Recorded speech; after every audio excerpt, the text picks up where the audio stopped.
brothers from another living color with the skit. Yeah, with the shit. Finna call it blitz, make you call it quit. I can execute the plan or improv off script with my brothers from another living color with the skit. Yeah, you know the squad I'm bumming with. Try to run with the rock and you fumbled it. Finna spin the block in the mothership. Rock like Woodstock, big stock, smother shit. Word to Uncle Sam, we tax like the government. Still in the game till the day I'm in love with it. You are now rocking with the most coveted. Unapologetic, let you know who you fucking with. What's the use? I got the juice. Tapping head tops like Duck, Duck, Goose. Slide off smooth in a coupe, no roof. Rocking sheep's clothing, I'm the big bad wolf. Double up, we gon' double down and double that. If I feel I'm double crossed, I'ma double back. That's a couple hundred large in a duffel bag. Blitzkrieg, somebody gon' end up a pack. Yeah, with the shit. Finna call a blitz, make you call it quits. I can execute the plan or improv off script with my brothers from another living color with the skit. Yeah, with the shit. Finna call a blitz, make you call it quits. I can execute the plan or improv off script with my brothers from another living color with the skit. Yeah, you half steppers can't fuck with this. I'm with the big steppers and we stumping shit. Ice grill, you can feel the momentum shift. Alpha and the Omega, I'm the Genesis. Real savage, go getter. Yeah, I'm getting it. School of hard knock, I'm the mascot flipping shit.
Good morning. As you can see, we got our super great host in their matrix already.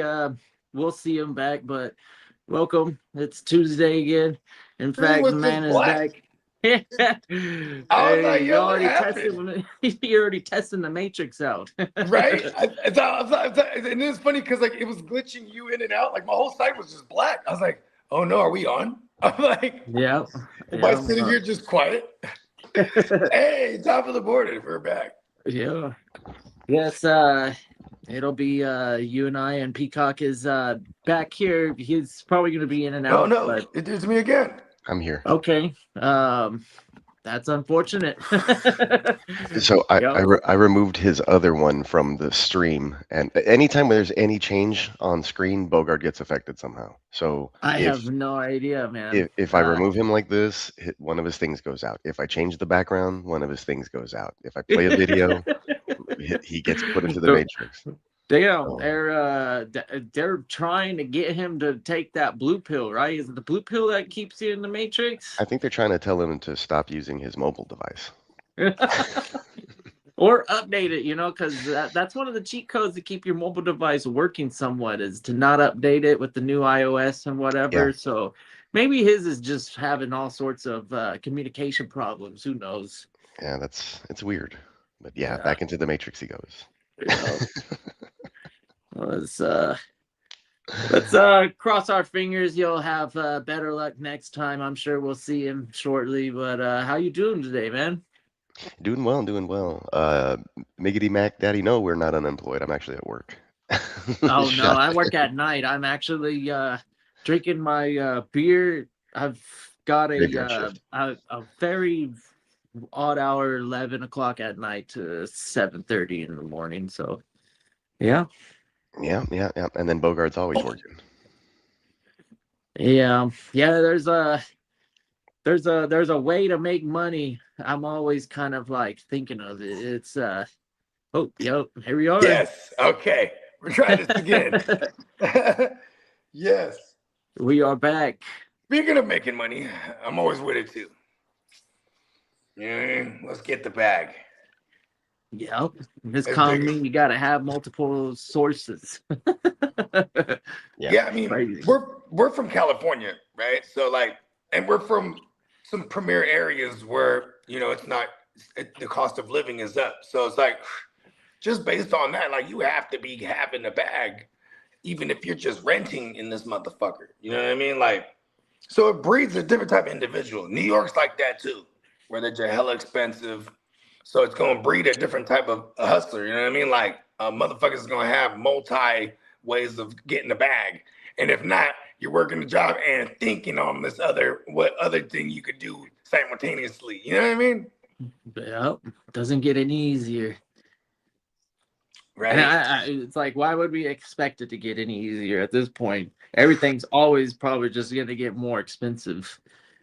At best, it's going to get super expensive and plateau, and you'd be like, damn, this sucks. I was thinking about this yesterday on like how I was saying this on the stream, like how, like, you know, before currency, like, you got to go back to like Babylon, right? Like, Babylon's probably the first place where they were like, all right, you know, how much for this? 5 shillings, you know what I mean? 5 ships of copper, you know what I mean? Like, they were putting like a value to these physical items for exchange, you know what I mean?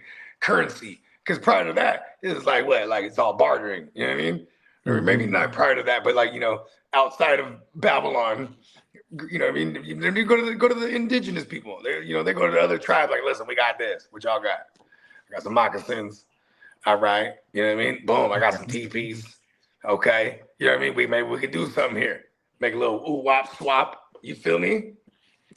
Yeah, I mean, that was probably more socio-economic trading. So like, oh, you're trading assets and goods, but like economics and like having some sort of currency and all that stuff.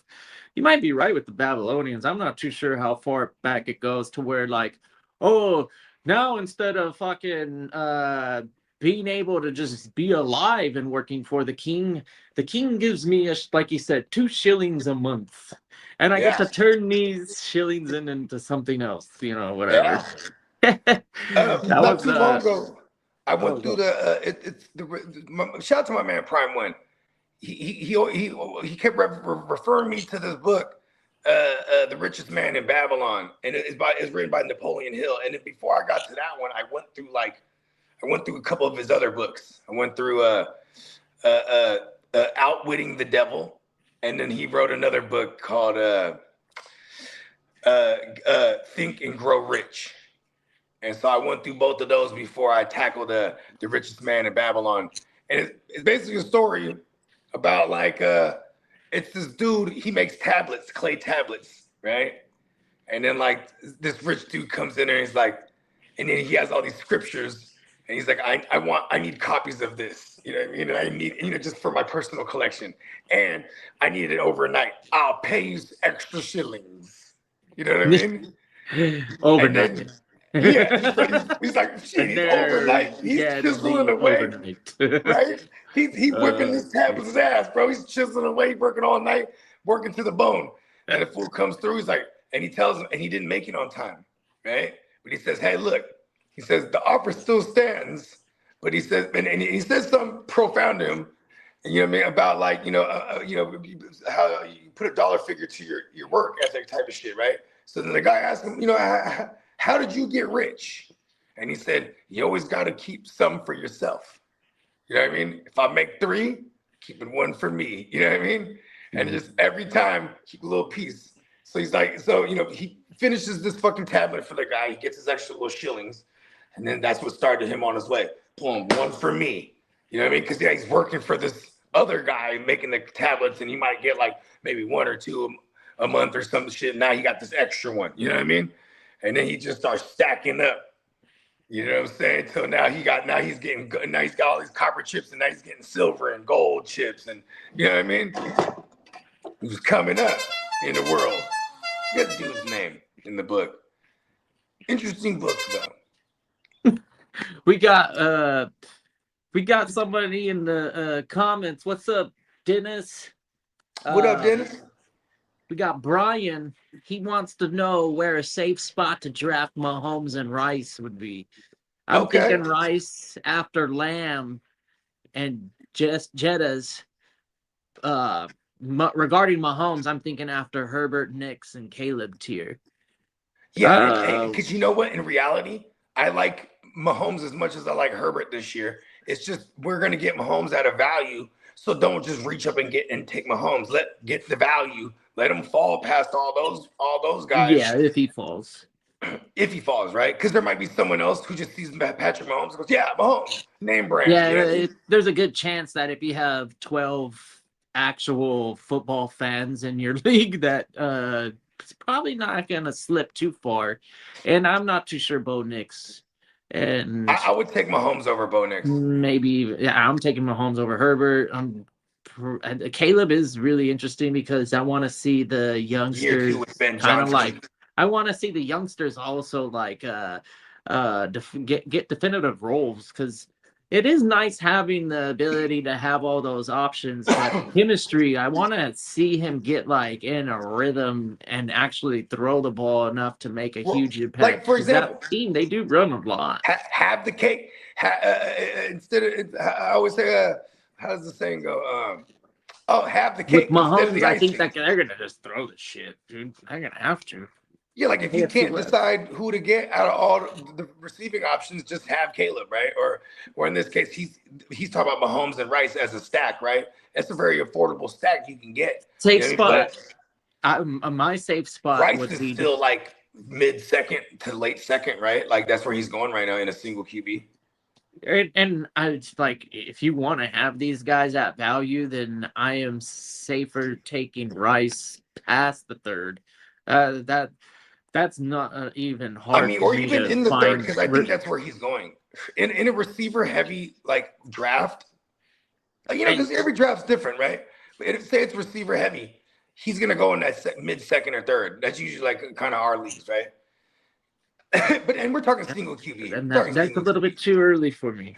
That's too early for me too. But I'd rather. That's where he's been kind of going around the CeeDee Lamb territory. CeeDee Lamb territories were ridiculous. I don't ever see him going anywhere near CeeDee Lamb, but he's not a top 10 wide receiver on my draft board. And CeeDee Lamb is arguably like a top 5. It's funny how the recency bias is playing into this year, right? Because Rice, I'm with you. We should get him out of value. Like why? I don't understand why. Maybe I'm off on the ADP. Because one of the joints that we it was somebody's mock that we looked at that I'm really just solely basing this on. You know what I mean? But nonetheless, you know what I mean? A 3-4 turnaround Rice, that's where I feel comfortable. Especially if like he's my third receiver and I'm going receiver heavy. You know what I mean? And we are. And that's a actual reality in the case of you and I traditionally. We're like, running back right now? Probably not. Yeah, fuck it. There's so many. And that's part of the game. I play a dangerous game. I mean, I'm not afraid of trades. If I find myself piling up wide receivers in a draft and I'm comfortable with trading one of them for a better running back, like maybe getting a tier jump that wasn't available and that owner wants to get that receiver and something else to throw in. Those are trades that you can make. Those running backs are probably some of the easiest pieces to move before the season starts to get going too. Right. Traditionally, like week 4 or 5. Now you've got like, okay, where are those rookies at now? Or what is this committee balancing out to? Week 5 is a nice little place to find running backs as a trade target. But anyways, in the case of these Chiefs, I'm not interested too much, and I like Lamb and I like Jeddah's, and if you're thinking about skipping Amon-Ra, I mean, like Amon-Ra's above those two guys, then Amon-Ra's like he's a top 5 guy, right? And And then I'm also thinking I'm not afraid of Pickens. Pickens is a freaking wide receiver that I'd rather have than Rice. I want all the Dak passing game. Yeah. I mean, same thing with Dak too. I would like if I can't get my hands on a Pickens or a Lamb, if I could just get Dak, I get it all. Right? Theoretically. 100%, because you can get what do you think? Prescott has earned a higher ADP value than Mahomes right now? No, for sure. He's going ahead of Mahomes. But and then that's the case too. You know who's going super duper late as usual, per usual? Man, our man Staffy, bro. Like I just went on Stafford and shit. Like 100%. And that's a recipe for success is let the guys that continue to get faded. Names like Derrick Henry and Stafford are good examples where all they've done is produce for you as a fantasy owner. And outside of the MVP season, Stafford was pretty cheap for you. Yeah. Yeah. After the MVP season, then he was it was a little bit different. But last season it wasn't fucking any like he's free. For real. For real. And he might be free again. And I'm like, I'm all about it. There's a formula, and we'll talk more about it throughout the shows and stuff on how to like actually create a roster in the middle of a draft. Because you could do it. Yeah, you could really vision like, oh, okay, these are my guys that will probably be around in week 15. And that's probably the way you should do it. What's up, fella? Hello, fellas. I like rookies, but I don't like that banking on the development right on because we're out of the dynasty like feeling. We're now in redraft mode. So for me in redraft mode, I'm waiting on those rookies. I'm usually taking a rookie after I've built my core. And like if I have all my positions filled, now I start to think about some of these probably the elite rookies are gone, obviously. But there's still some talent rookies that could be most of the time running back. The Casey Concepcions of the world. Kalen Black. I want to jump out real fast because I was while I was on the throne, I was watching the show and y'all was talking about the hype about Rice. Rice is hyper targeted in this offense. He had a 45% red zone target share, a 40-something% design target share. A first read target share is 30%, bro. He is the end-all be-all in that pass offense. Like somebody was talking about Kelsey being a steal for us. You don't think that Rashee Rice is a steal? What other wide receivers do they have in that pass catcher room, dog? We know that's Mahomes' favorite target. From when they whooped us in the Super Bowl in 2023, that motherfucking that playoff run going into the next season, that 3-game run where he had 23 receptions and 29 targets in 3 games. Then we just seen it last year after he came back from being suspended, only playing 8 games. Super hyper targeted, bro. That's why the hype is there on him. And that's why Spencer had him at WR12. Are you tier jump? Yeah, WR12. Are you tier jumping him though to like CD Lamb's tier and stuff? I'm taking CD Lamb, bro. Like I'm not even putting George. I'm not putting George Pickens ahead of him either. But to have, I mean, Bogey said it perfectly, and you was the one that said this, Bogey, about Kelsey. You're getting a piece of the Kansas City offense at a discount. You feel me? So even with Rashee Rice being like right now. Shout out to the guru, WR12. By draft comes, bro, he gonna be mentioned in the second round, dog. 100%. Yeah.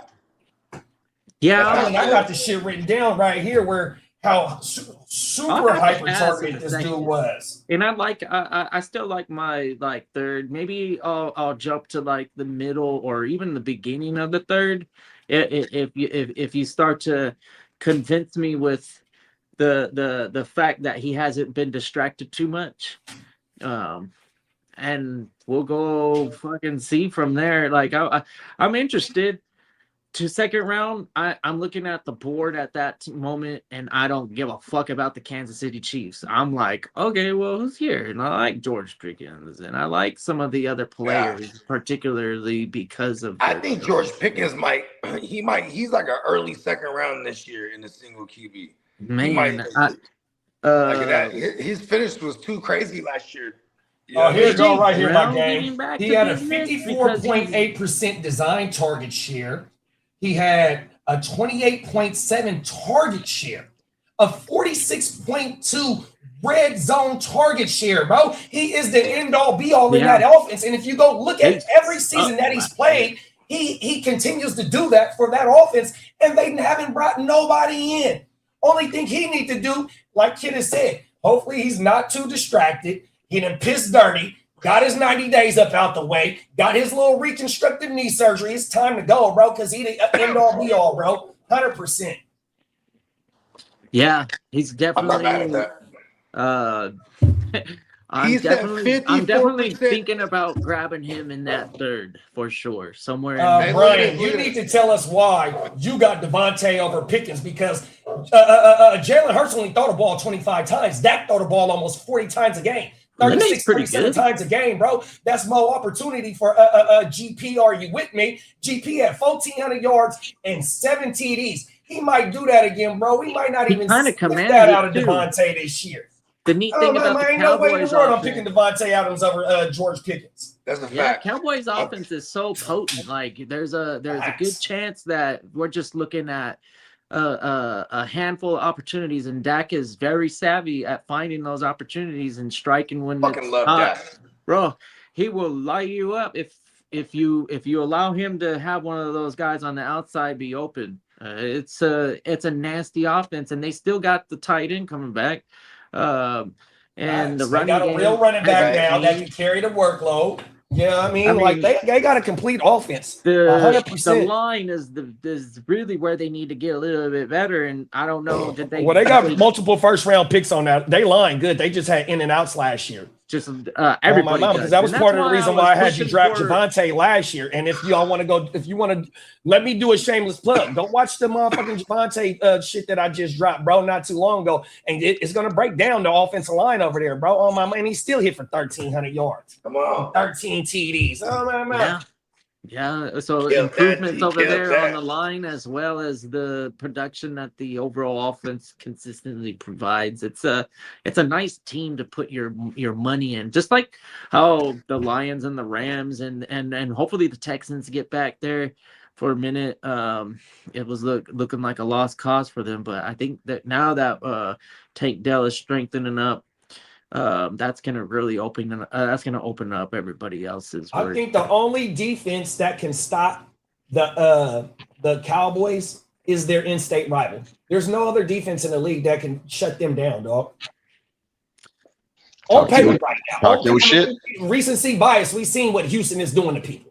I believe it. You know what I mean? Yeah. Like, hey, them motherfuckers, bro, they're built for like teams that's like Dallas, because Dallas got an arsenal of weapons that can hit you from anywhere, right? But they got that pass rush, bro. They got big snot knockers in the secondary, 100%. Like, hey, Houston, bro, Houston, we have a problem. Oh. Hey, does the South play the NFC East this year? Now that I don't know, big bro. I think we got. Hold on, let me double check. I know we play them. I know we play the East this year. Yeah, we play the East every time we play the NFC East. We play the AFC West. That's it doesn't matter if you go over 100 times, 100 yards each game, big bro. It's the value. If no Cowboys. Jalen Hurts is only throwing 25 times, and Saquon is touching the ball 25 times, you only get about 50 to 60 possessions, bro. Jalen Hurts, the passing volume isn't going to be there, so Devontae going to have to hit for 17, 18 yards per catch to get what GP does. 100%. Last year, I think GP finished with like 100 more fantasy points. Bro, oh my mama. And then like how he said he only had one game over 100 yards after he came back, but he was completely dominating from week 1 to week 17, big bro. Oh my mama, GP. And the cold thing is, GP, are you with me? We ain't gonna be able to get him at a discount this year. Him or Javonte. We're not gonna be able to get them at a discount. But At least smart managers will Devontae's still moderately evaluate priced. where he's at that price. If you want a predictable piece and you don't want to, flirt with like a low floor, George Pickens is your guy. If he's out there, like JD said, he ate every single week. It might not have been to an elite standard or whatever that your fantasy playoffs required you. Man, it was 1,400. Man, he had 1,400 receiving yards and 9 TDs. Oh, and my bad. Week 4, Cowboys travel to Houston to take on the Texans. October. Oh, let's go! I knew Let's it. go. I knew it was in the cycle. We need to see that. Yeah, we've been playing the Cowboys like almost every year recently, and handing that belt to ass to them too, just so they all talk your shit. Let them know.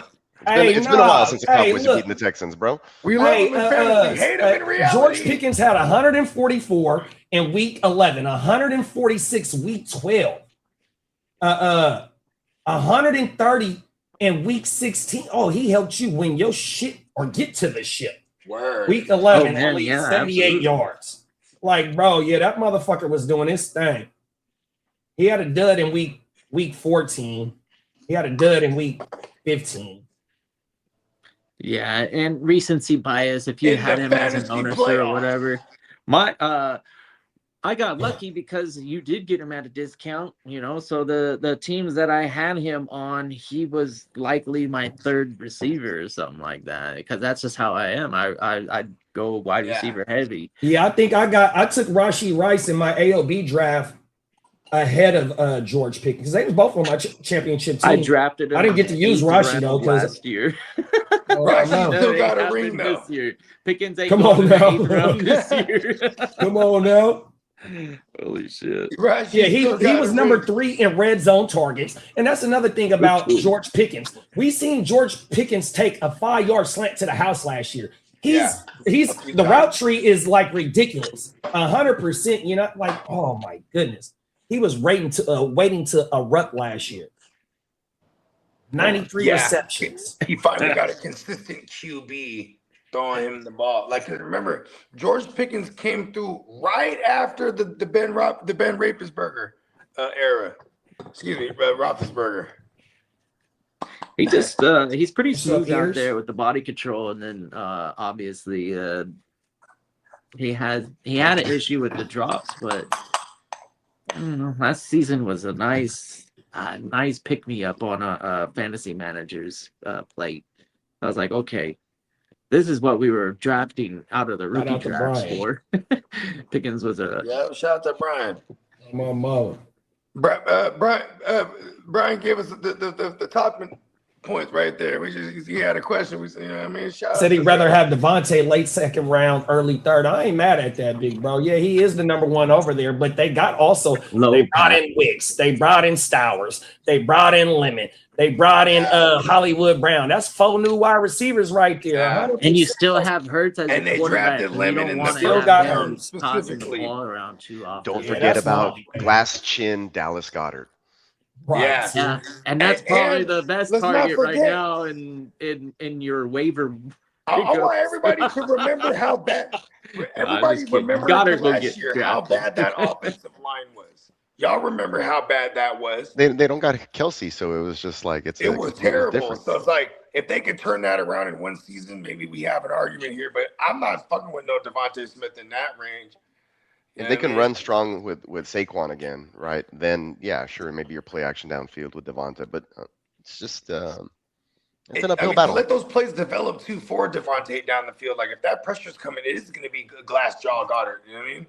Right. And Saquon, they even talked about Saquon being utilized more in the passing game too, and then they want to use Lemon predominantly as a slot guy. Initially he's going to be predominantly a slot guy, right? That's the exact quote or whatever it was. But you know what I mean? With that said, you know what I mean? It's like, look like they're gearing up for a lot of short passing game. You know what I mean? Yeah, and you know what Devontae Smith's not good at? Like press. Like that motherfucker will get bodied. He's not going anywhere if that DB is right up in his face on the line, dude. He's gonna have like some phenomenal footwork to like juke a motherfucker off his shit. You feel me?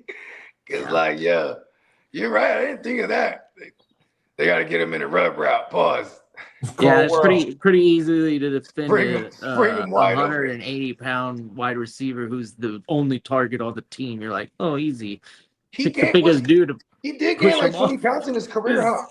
Push him off his route. That's all you got to do. Come on. Hurts is gonna get all flustered and running around and fucking whatever he does. You know, it might be successful. Who knows? And you know what's crazy is Howie Roseman. He puts motherfuckers on make or break shit. Like listen, bro, you gotta do it. I know you wanted me a Super Bowl, but you got me to 2 of them things. But listen, you better start showing up. You know what I mean? And then they get rid of AJ Brown, right? So it's like, well, they do have Lemon to develop for the future. But it's interesting because Howie Roseman doesn't like do rebuilds. He just retools. You know what I mean? And like, look, that rumor was a fun rumor a month ago, maybe even a couple weeks ago. That was a cool little rumor about if this is a bad year for Jalen Hurts, and Lamar doesn't get paid over there in Baltimore. Lamar's he's gonna go to Philly. You know what I mean? Because Howie Roseman will be like, yeah, come over here, I'm gonna give you all the bag. We got the $75 million for you right now. Right? They don't want to give it to you. We got you. Oh, every time. I mean? They'll call his mom. They'll get his mom's phone. Oh, word. They get the mama number. Oh, they'll get the mom's number and talk to the mom, and she'll be like, baby, they're gonna give us all the money. Brian said also CD think he missed about 4 to 6 games. Yeah, them facts with that ankle injury early in the season. Yeah. But that's the thing, though. Once CD came back, the offense, it was humming. It's concentrated. It was humming, big bro. That's the thing, though. Like, they don't target the 28, 30 point average teams. The Rams, the Lions, the Cowboys right now. Those are the Niners going to be there this year, too. Doesn't matter who be putting up 30 this year. Let's go, baby. 100%. But my thing was, I think you pay more for CD Lamb, absolutely. But I would say that the Pickens owner is probably just as confident on a weekly basis of starting his wide receiver as the CD Lamb owner. It's not, because they don't cancel each other out. Remember, GP can play inside, outside, and CD be dominating from the slant. I would rather have Amon Ra before having the both of them or whatever. But I know that in that situation, I might be able to get lucky and get the 2 wide receivers in the first. And I just said it too, bro. He only ran 80 slot snaps. I took him in the 8th last season. Hey, bro, Schottenheimer had him on the outside, bro. He don't even play CD Lamb's slot receiver type, whatever you want to call that. He's strictly on the outside, dog. They don't cancel each other out. Yeah. I mean, and here's the thing, too, is like, and some motherfucker's gonna throw the ball like 40 times. Let's fucking go. You know what I mean? Like right. We're gonna get more than often than not. Like, both guys are getting 9-10 targets every week. You know what I mean? Average 7 for the year. They'll both average 7. Yeah, that's a fact. 7 targets per game, easily, dog. That threw for 600. That threw 600 times last year, dog. Let's go. 100%. Come on, man. We gonna do the math. What this shit say? It was 38.5 team pass plays per game. That was 3rd in the league, dog. Come on, man. That shit's going crazy. High volume. Yeah, and that's that's the thing too. In fantasy, if we can't find efficiency, we're not really looking for efficiency as much as we're looking for high volume. You know what I mean? Like let's volume our way to the points we need, right? Like fuck it. Let me a trip. That's why I love the idea of Rice too. Is like when I feel like if we get a healthy Rice and Mahomes all year, Rice is 100+ catches at minimum. Easy. That's the easiest thing that he will have to do because of the nature of his ADOT. The nature of his average depth of target is gonna dictate that. You know what I mean? Yeah. The high and the first read targets. Remember, I told you about Rice in the first read targets as well, and the design targets. 100%. Thank you, JD. I forgot to bring because when you said that shit fucked with me. The motherfucking 54% design. Hold on, now. I'm gonna pull it up. Yeah, that shit went crazy. That means if Mahomes threw it, if he threw it 20 times, 11 of them motherfuckers, or 10.4 of them motherfuckers was going to Here we go, right here, big bro. You feel me? That's over half, bro. Easy. We got 17 design targets, 2.1 per game, 8th at the position. We got 37 first read targets, 4.6 per game. 100%. What is that telling you? He is one of the main focal points of the offense. 18 red zone targets, 7th at the position, and he only played 8 games. He was suspended for 6. He missed the last 2 because he got his fucking Sonic coins knocked out of him by Jalen Petrie and the snot knockers over there in fucking Houston. The motherfucking Sonic rings. Bling! Yeah. Yards per reception, 10.8. Yards per target, 7.3. His A dot is 4.3, bro. End all be all short passing game, dog. Come on now. Yeah, 100%. Only and thing is, and that's what I'm saying. So you get, for certain reasons, you get high ceiling with an extremely high floor. Like that's what I'm looking for. Because if that ceiling doesn't come, pause. At least I still have that high floor to fall back on because he's gonna get those receptions. You know what I mean? 100%. Yeah, I fuck with it. Shout out to Styler Todd Harris, man. Appreciate you for pulling up, big bro. Shout out to Styler. Hey, everybody Todd, that's new in the chat, if you go look in the description, you can find out how to enter a mini autographed Jackson Smith and Jigba Super Bowl helmet. Here over at the GWN in the Heart to Start, we are known for putting championships on the wall, and JSN helped you put a championship on the wall. We're trying to give back to the people. So wherever you found this at, look in the description, and you can find out how to win the JSN helmet. 100%, y'all. Yep, free giveaway. All you gotta do is go ahead and sub up anywhere you found us. And if you find us on multiple channels, because we are multi-streaming, you sub up to every channel. It just increases your chances. You know what I mean? And that'll have you entered in. Just Brian like said, would you guys be happy with Pickens as your WR1 in drafts? Hell yeah. Yeah. Yeah, if I go running back in the first round. Well, I mean, you would have to have the early. You would have to have the early pick in order to get one of the running backs. There ain't no other running back that I'm taking early. But I don't know if I'm going Pickens in the first round. And that's the thing, though, too, is Pickens. I feel like Pickens is gonna creep up into the early second, not even. Yeah, he ain't going. In my opinion, he ain't gonna last past the 2.5 in single quarterback. 100%. That's what I'm saying, right?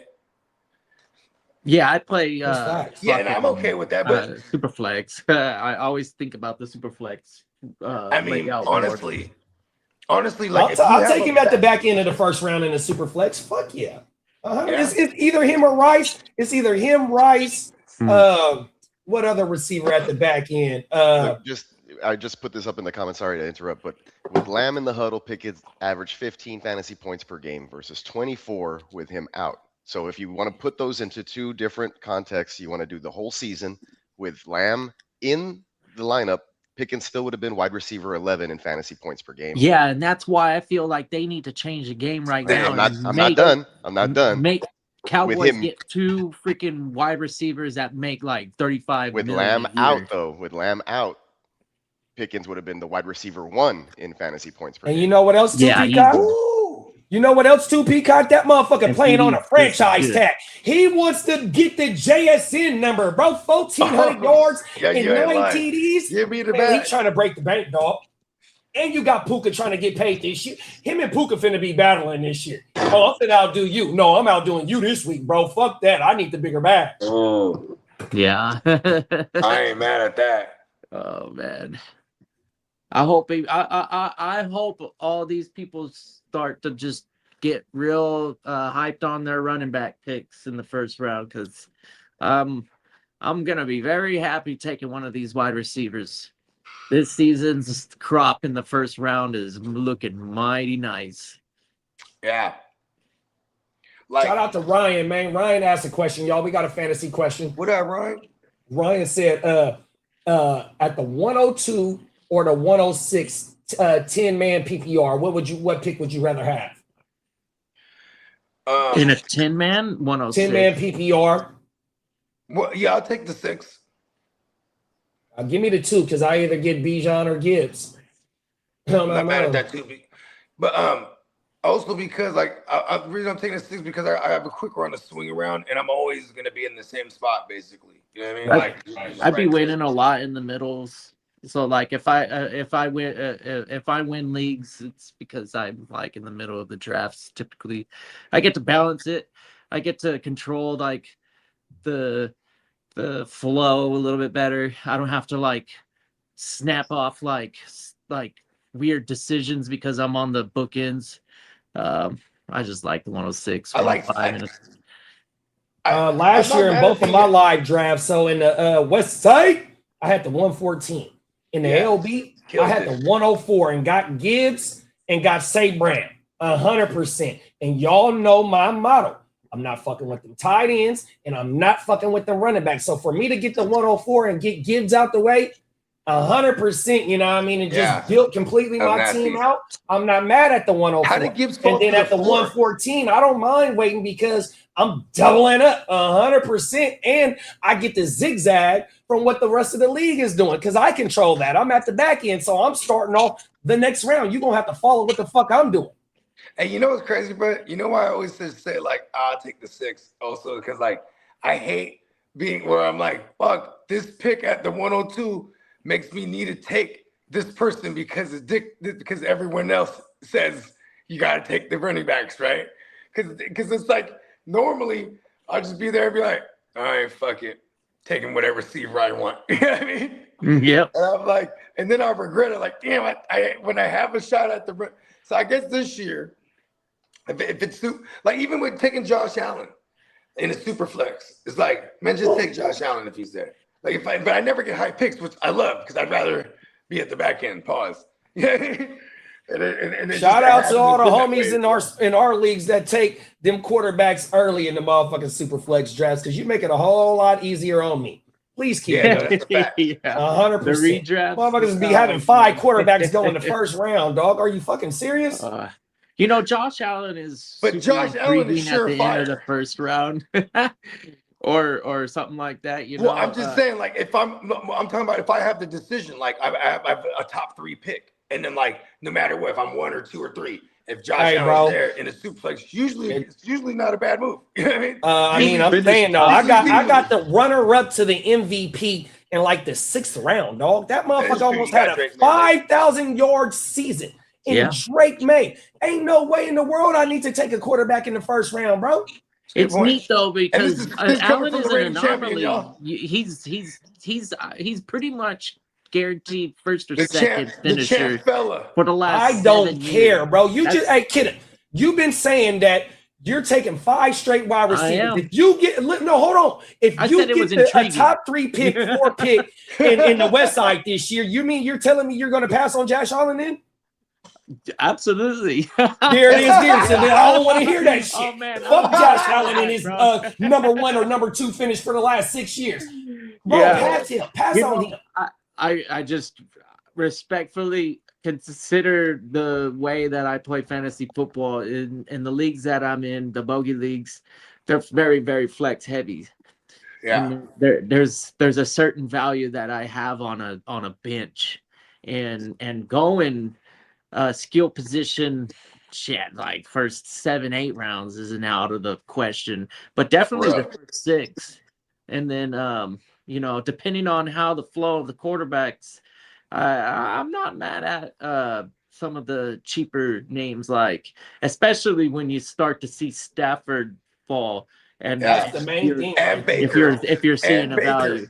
Baker is a little bit of a tier break for me where I start to get a little bit antsy. And Baker is going to slide this year just based on the injury and what the shit looked like last year as a shit show.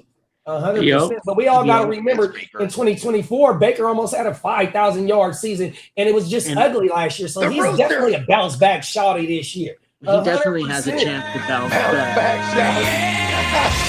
Come on now. I love that.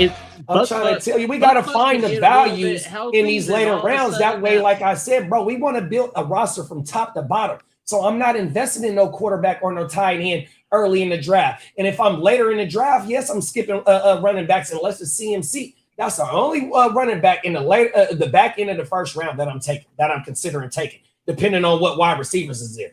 Other than that, bro, we're gonna build our complete roster out, and we're gonna wait on, like you just said about Stafford, bro. Bro, in single quarterbacks, he was going at the 11-4 last year.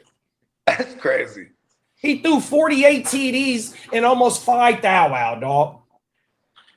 And that was his third time in his career going over 40 TDs. Now let that sink in. Yeah, he been playing since 2017, dog. That's his third time going over 40 TDs. That's mind-boggling. We got more startable quarterbacks this year for fantasy too. So that's another thing I'm liking. There was more question marks at quarterback position, whereas I think like Bo Nix, he did kind of like carry a little bit question mark going into sophomore year. We know what that Broncos offense is now, and we can expect like maybe not. He finished out his back-to-back Bo Nix back-to-back QB sevens. The passing game is terrible, 100%. Even though Sutton and Franklin did a whole lot. Matter of fact, look at this shit. Because I'm doing my quarterback video. I'm finna break down this target shit for y'all over there. Listen to this shit. Yeah, it's crazy. We go right here, dog. Listen to this shit. Yeah, where we at? Broncos okay, look, bro. For the most part. Last year, I want to CJ you had Stroud 135 targets from Sutton. You had oh no, that's 2024. Excuse me. You had 124 targets from Sutton and 104 from Troy Franklin, right? Highly inefficient. 65 to 104 for Troy Franklin. And we call Troy Franklin a red zone monster, but he only had 3 TDs in the red zone. Cold world. Then you got 124 targets, 74 receptions. Highly inefficient. Then everybody else under those 2 top pass catchers on that team, everybody's bunched up in targets. That's why you go give up a number 1 for Waddle, 100%. And Bo, back-to-back QB sevens. Bro, we got to remember, he's able to do it with his legs as well. So when you be able to, and he's a little bit shoddy when it comes to true QBR, which is the layups and deep ball accuracy. In that opinion, in my opinion, is going to get better as he gets more reps under his belt, even though he's a 50-year-old quarterback in age because he had like 8 years in college. You feel me? But he got Sean Payton, 100%. Still got Lombardi over there. This is 3rd year with Lombardi. Yeah. And then you go get Waddle, bro, on top. And Pat Bryant. That's the main thing. Pat Bryant and RJ is the future of this offense. If you go look at their targets to their receptions, highly efficient, bro, on my mama. So I hope they get some run as well, bro. But yeah, man, Bo Nix is a damn great fantasy quarterback. And he's going to get better. Yeah. Drake May. Another quarterback that's only he got better. He got AJ Brown. I mean, like, geez, there's not a lot to like hold. Drake May is like the 2nd QB drafted. Oh, and here we go right here. Yeah. Bo averages 4.88 attempts per game. He has a 4.29 yards per carry. He had 5 rushing TDs, and he had an 18.6 carry share. And that's another thing. The Denver run game is boo-boo. Now, just imagine if Denver had a okay run game to make the play action even better. Off boots and shit, because the threat of him in his legs is going to make the linebacker suck up on bootlegs and play actions. 100%. They run game, bro. J.K. Dobbins, yeah, he was looking good, all right, but he got injured. That's why they took Jonah Coleman to help that run game as well. The run game, it ain't that dominant over there, bro. Yeah. There's the case to be made from. You know what sucks the most for him in fantasy too is just how good their defense is theoretically. You know what I mean? Yeah. So it's like, we haven't really seen them be one of the higher scoring teams like that because like they've been able to win lower scoring games. You know what I mean? Well, and see, that's another thing, but they start off boo-boo as well. They got a boo-boo offense because they start off boo-boo, and then remember, they were giving up a lot of leads. Yeah, they was giving up leads and shit like that, having to come back. Like Bo Nix had like 7-game winning drives last year because they was either down or, you know what I mean, teams came back on their ass, shit like that. Giants, remember? That was like week 5 or week 6. We was watching that game. I remember that shit. They were down like multiple possessions, and all in the 4th quarter. They scored a touchdown. The defense gets a turnover for their offense, and they scored another touchdown, and then it was like insane. Top of the morning, Tino. Team leader. Brian said, how y'all feel about Luther Burden? He's hella hey, I love Luther Burden, big bro. Oh my mama. He is a must draft for me this year, dog. Do not. Yeah, and like the only I know, right? The only thing I'm afraid of is that that everyone feels strongly too. Like shit, I'm bought in Luther Burton now too, but it's like, man, he's gonna be so expensive. Like we need him to bubble. You know what I mean? Like, but I mean, even with all the hype, where do you think he's going? No, I'm okay. You're gonna get him as your third wide receiver. Gonna go as high as like a third rounder when it's all said and done. Shit. Let's look real fast. Because there's other wide receivers that I would take. Has Luther Burton listed. Who's as going wide first, receiver Loveland 23. or Burton? When it's all said and done, he's going to go up that high. Wide receiver 23 between Terry McLaurin and Devontae Adams. Currently, yes, currently. Oh yeah, so I'm taking Tetarosa ahead of Burton because he is the number one over there. He's the 100% definitive one. Who else would I take over him around that range? I love that. Maybe Ibuka. You might take Ibuka over him. I would take Ibuka because I think I wouldn't take Ibuka over him. I'll take Devontae Adams over Luther Burton. Yeah, you for sure because they're throwing on the 2-yard line. For real. Cold world. Hey, Devontae does nothing but catch tugs at this point in his career. Cold world. After that, probably not too many names that I would take over. Nah, it ain't. Okay, here go a good one. Lat McConkey or Luther Burton. Oh, damn. I guess, you know what? I do like the outlook for Lat, but I guess I would take the higher upside of Burton in that instance. Yeah, I think I would take McConkey based on he's locked in for back-to-back years. Last year and his rookie year, over 100-something targets, and we got 100-something targets that's vacated over there. Yeah, give me Lat over. Okay, Burton. I'm sold too. You know me, I love big floor versus Come on now, risky upside. Yeah, fuck yeah. I guess I would take the Lat. I love the Lat. I forgot we got to fire up bagpipes this year. Fuck that. I got you. We definitely need that. Yeah. But a laddie. Hey, Brian said people about to come knock on that door. Peacock said not 7-second clips. That's hella Come funny. on, man. Hey, shout out to Brian, man, for rocking with us all day, man. 100%. Shout out to where my other boy at? Ryan. Shout out to Ryan and shout out to Siler, man. Yeah, man. 100%. Yeah, man. Brian, Ryan, and Siler, man. We appreciate y'all. Hope y'all. Ryan, and Siler. It sounds like a rock band. Shout out to the homies. It's like Hall & Oates nephews. Brian, Oh, Ryan. yeah, I love Holland and Oates, bro. That's my shit. Hall & Oates is the shit.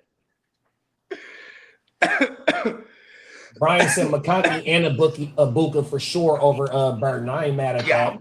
I'm Burton over Ibuka though. This year. He's the number one. Burton over me too, Ibuka because it was 120 to 60. Yeah, it was 120 to 60 something for Ibuka, so highly inefficient as well. But first year, it's gonna get better. And the offensive coordinator last year was boo-boo, bro. I just realized that they got Zach Taylor, Zach Robinson as their OC over there. Yep, that's going to be so beautiful for us. The biggest thing for me with Double E was that he got hurt with a hamstring. No, for sure. And Baker had a shoulder sprain in week 11 as well. Yeah, so I really like Ibuka. Everybody was clamoring for him in all my leagues where I drafted him like all year long, and then people coming after him all off season. So I think that the sentiment out there is that Ibuka will have a better season than he had last year, and that's because he had a great season, I think, as a and then the absence of Mike Evans, fully correct, and I ain't scared of Chris Godwin. It's been forever. He hasn't been the same since the injury. We got to remember Jalen McMillan, his rookie year, he was healing once he got into the lineup, and last year going in the training camp, he fucked up his neck, so it also took him out the season for a long time, and he came back at the end of the year. So they are loaded in the wide receiver room. Yeah, and they took 10. And I know Buck. They took 10 Hurst this year. Hopefully you think Buck turns into the next Pacheco?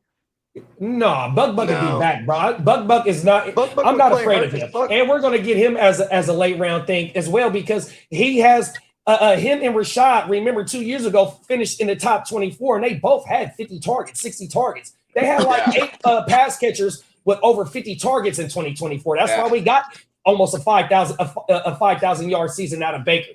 100%. Everybody in the offense is going crazy.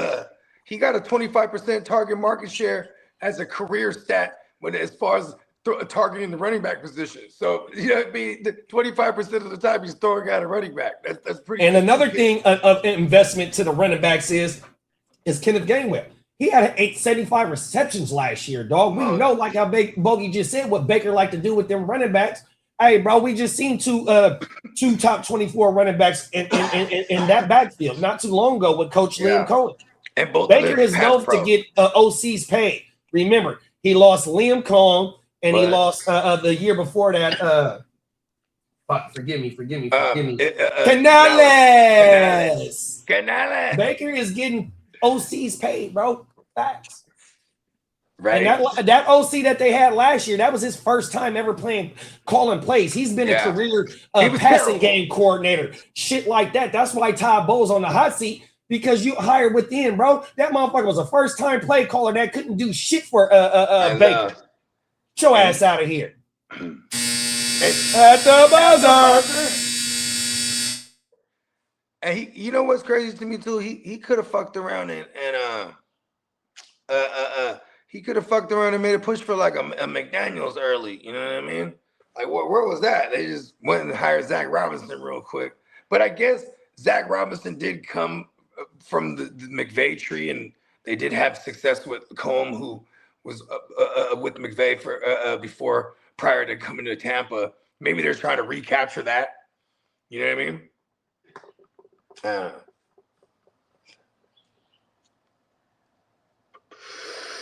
That's just something I just thought about now. I like Baker a lot, though. We're gonna get him out of value. I'm down with that.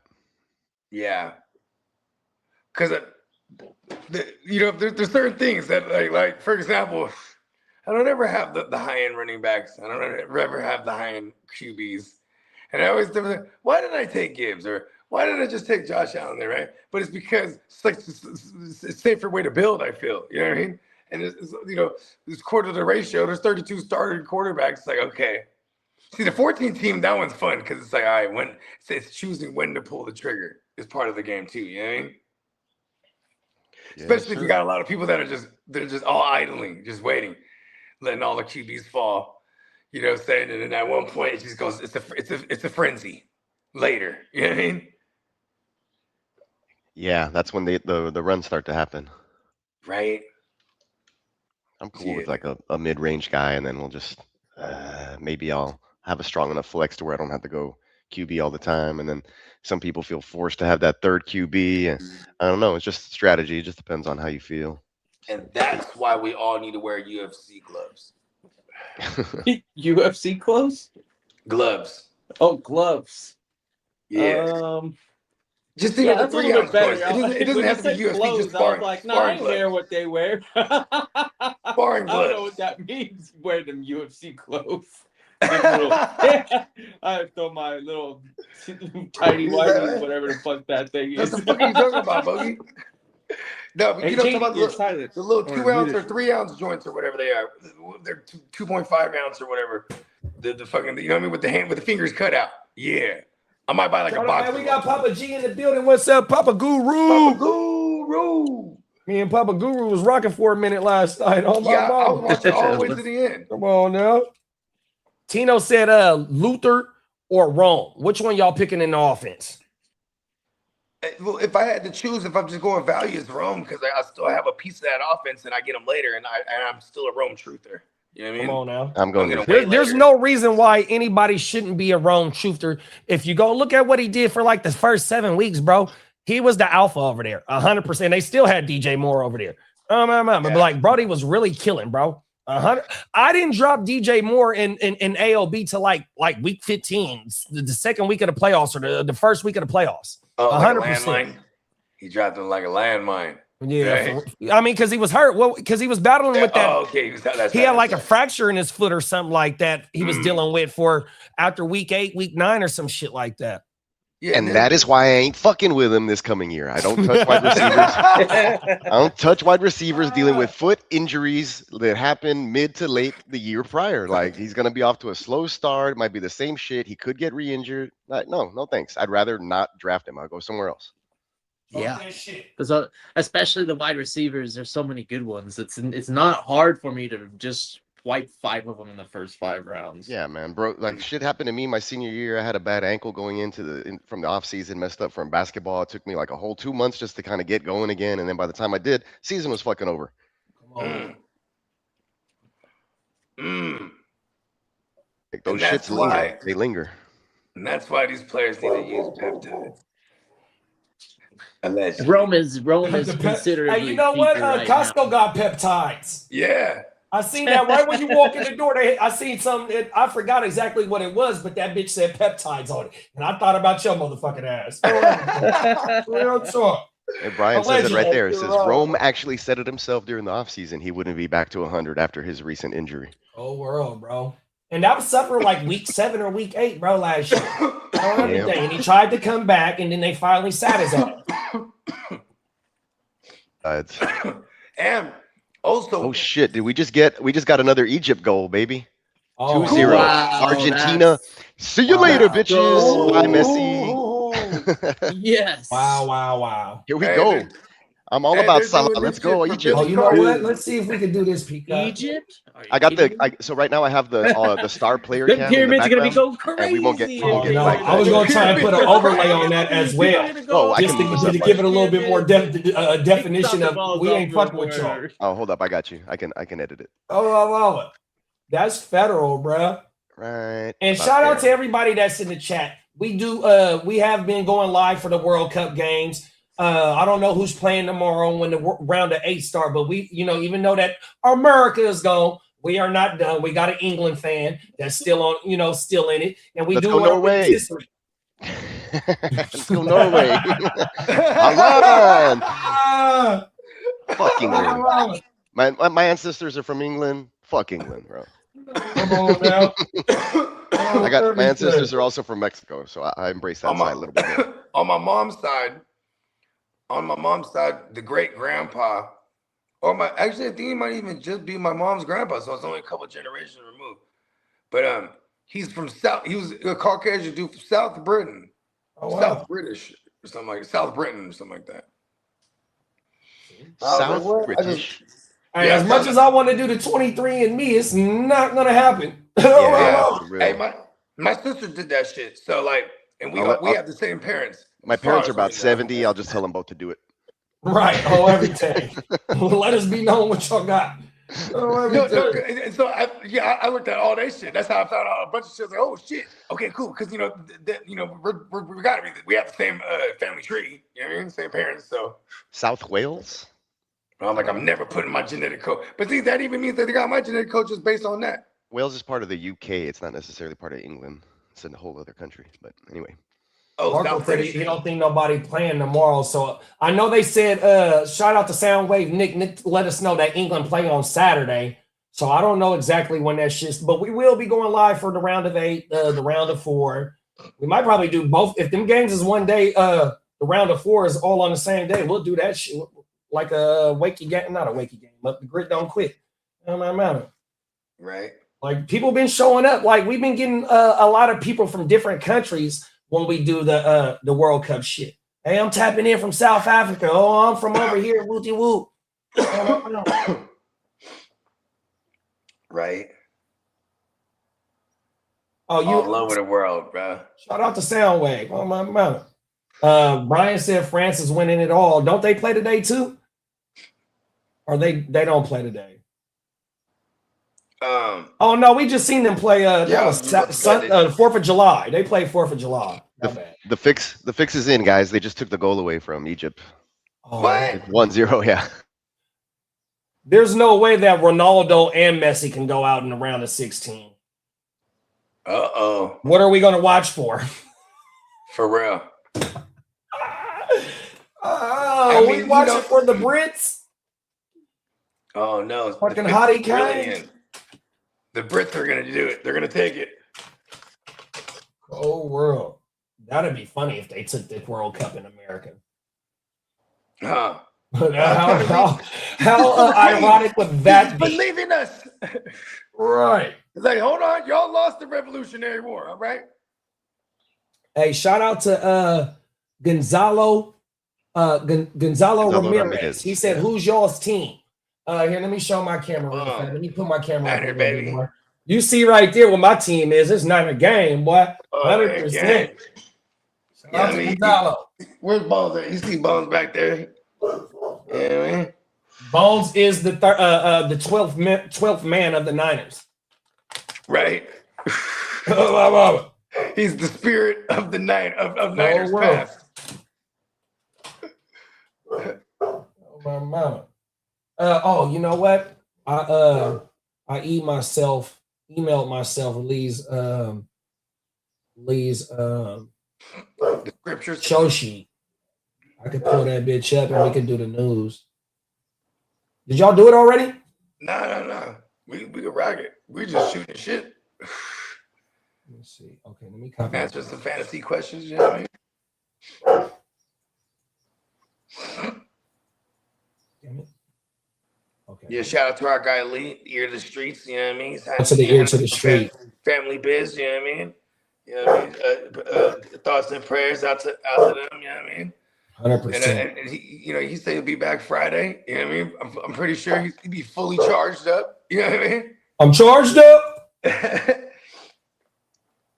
Shout out to the ear to the streets, man. 100%. Is that the logo of the best defense in the league? Where you see it at, bro? I don't see the logo. It's on my screen. Yeah. Oh, okay. Talk that shit. Yeah, that is our resident neonpeacockmerch.com. Houston Texans fan. He does his own motherfucking Houston huddle to break down what the Texans got going on every motherfucking week, man. So y'all make sure y'all stick around for that, bro. It is our season, even though some of y'all might have seen us do CFL games, UFL games, soccer games, versus flag football, but we are known for as a fantasy football podcast, 100% football show. And there it is right there, bro. 100%. We got the Houston wherever you found us at, bro. You fuck with football, man. Just hit the like and subscribe. And if you hit the like and subscribe, you're entered to win some free shit. You're entered to win. Oh, here we go. Jackson Smith and Jibba signed mini helmet, Super Bowl edition.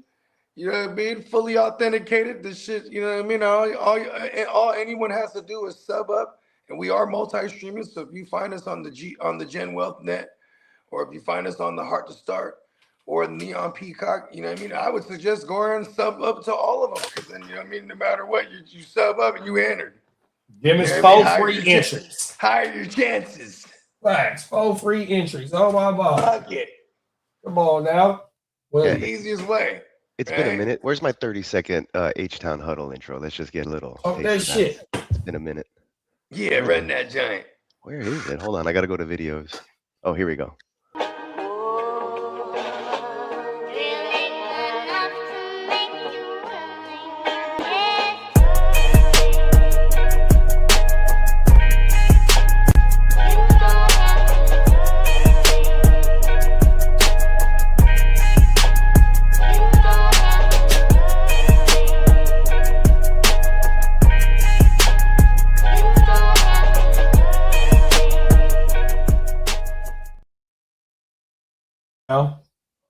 H-Town, stand up. You stay locked in for that when we get back. Come on now. H-Town, stand up, man. We in the motherfucking video. We lost Bogey. Fucking Matrix is hating. Oh, my mouth. 100%, man. Yeah, man. We got all aspects covered with this NFL shit because we're live on Mondays. We're live on Thursdays, live on Tuesdays, live on Fridays, and we do watch parties on Sundays, bro. So we cover this fantasy football shit. We cover the NFL top to bottom, pause, beginning to end, and in between with the off season and at the beginning of the season, 100%. So the whole 365 days, we are a NFL channel, fantasy football channel, but we are starting a little bit deep dive into the UFL, to the CFL, you know what I mean? We had the fucking flag football shit. That shit about to be booming because the Olympics right around the corner. So yeah, man, y'all found the right spot. 100%. Oh my mama. But shit, let's crack off that news real fast, y'all. Check the chat. Finally got Tank Dell back. Okay, Stroud's God. That's one thing that Peacock said, bro. And I've seen Steve Smith said that Tank Dell is the alpha in the room, not Nico. Not the other Nico twin, a.k.a. Higgins. He was only there 1 year. But they say that Tank is the guy over there. Like, he is the alpha in that room. The route running is legit. Like, he's probably the best route runner they got for sure. Come on now. Release, like, it's people like, okay, we were talking about Devonta Smith earlier, like how he has some trouble maybe on press coverage. Like, not Tank Dell. Like, he may be little, but he's shifty, and it's hard to get your hands on him. And he's always open. It's crazy. I hope he can still do that, though, after this injury. 7-11, always open. Yeah. Come on now.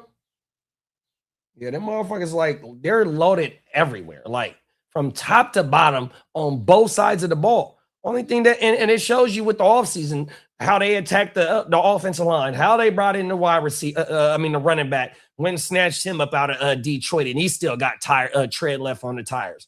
That's all they need is the O-line and the running back to be able to be capable enough so CJ can get that fucking play action going, dog. After that, bro, the run helps the defense. The defense helps the offense because they're going to get turnovers 100%. So we might even see 25 to 27, maybe 28 points per game from them, bro. 100% extra fucking possessions because of the defense. Oh, no. Yes, I can't wait for this season, dog. 100%. I can't wait. Hella excited for a lot of these teams. See what they putting out on the field. Is Lee's grandson available to do the news? I don't know if he's ready for that. Ready for that, did. My mama. Stop with the nonsense. Lee is a fool. But let's go ahead and take him to the motherfucking streets.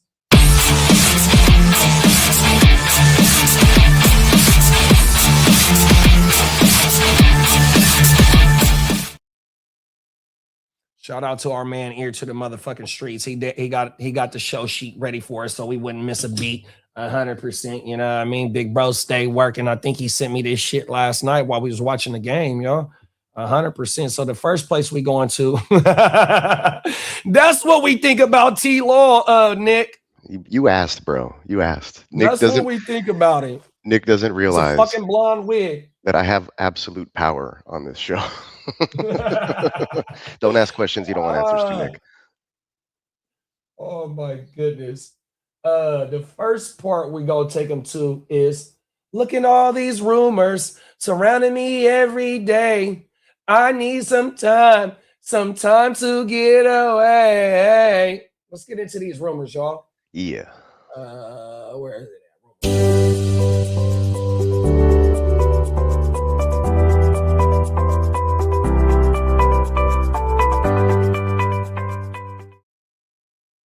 Okay, now it's 2-0.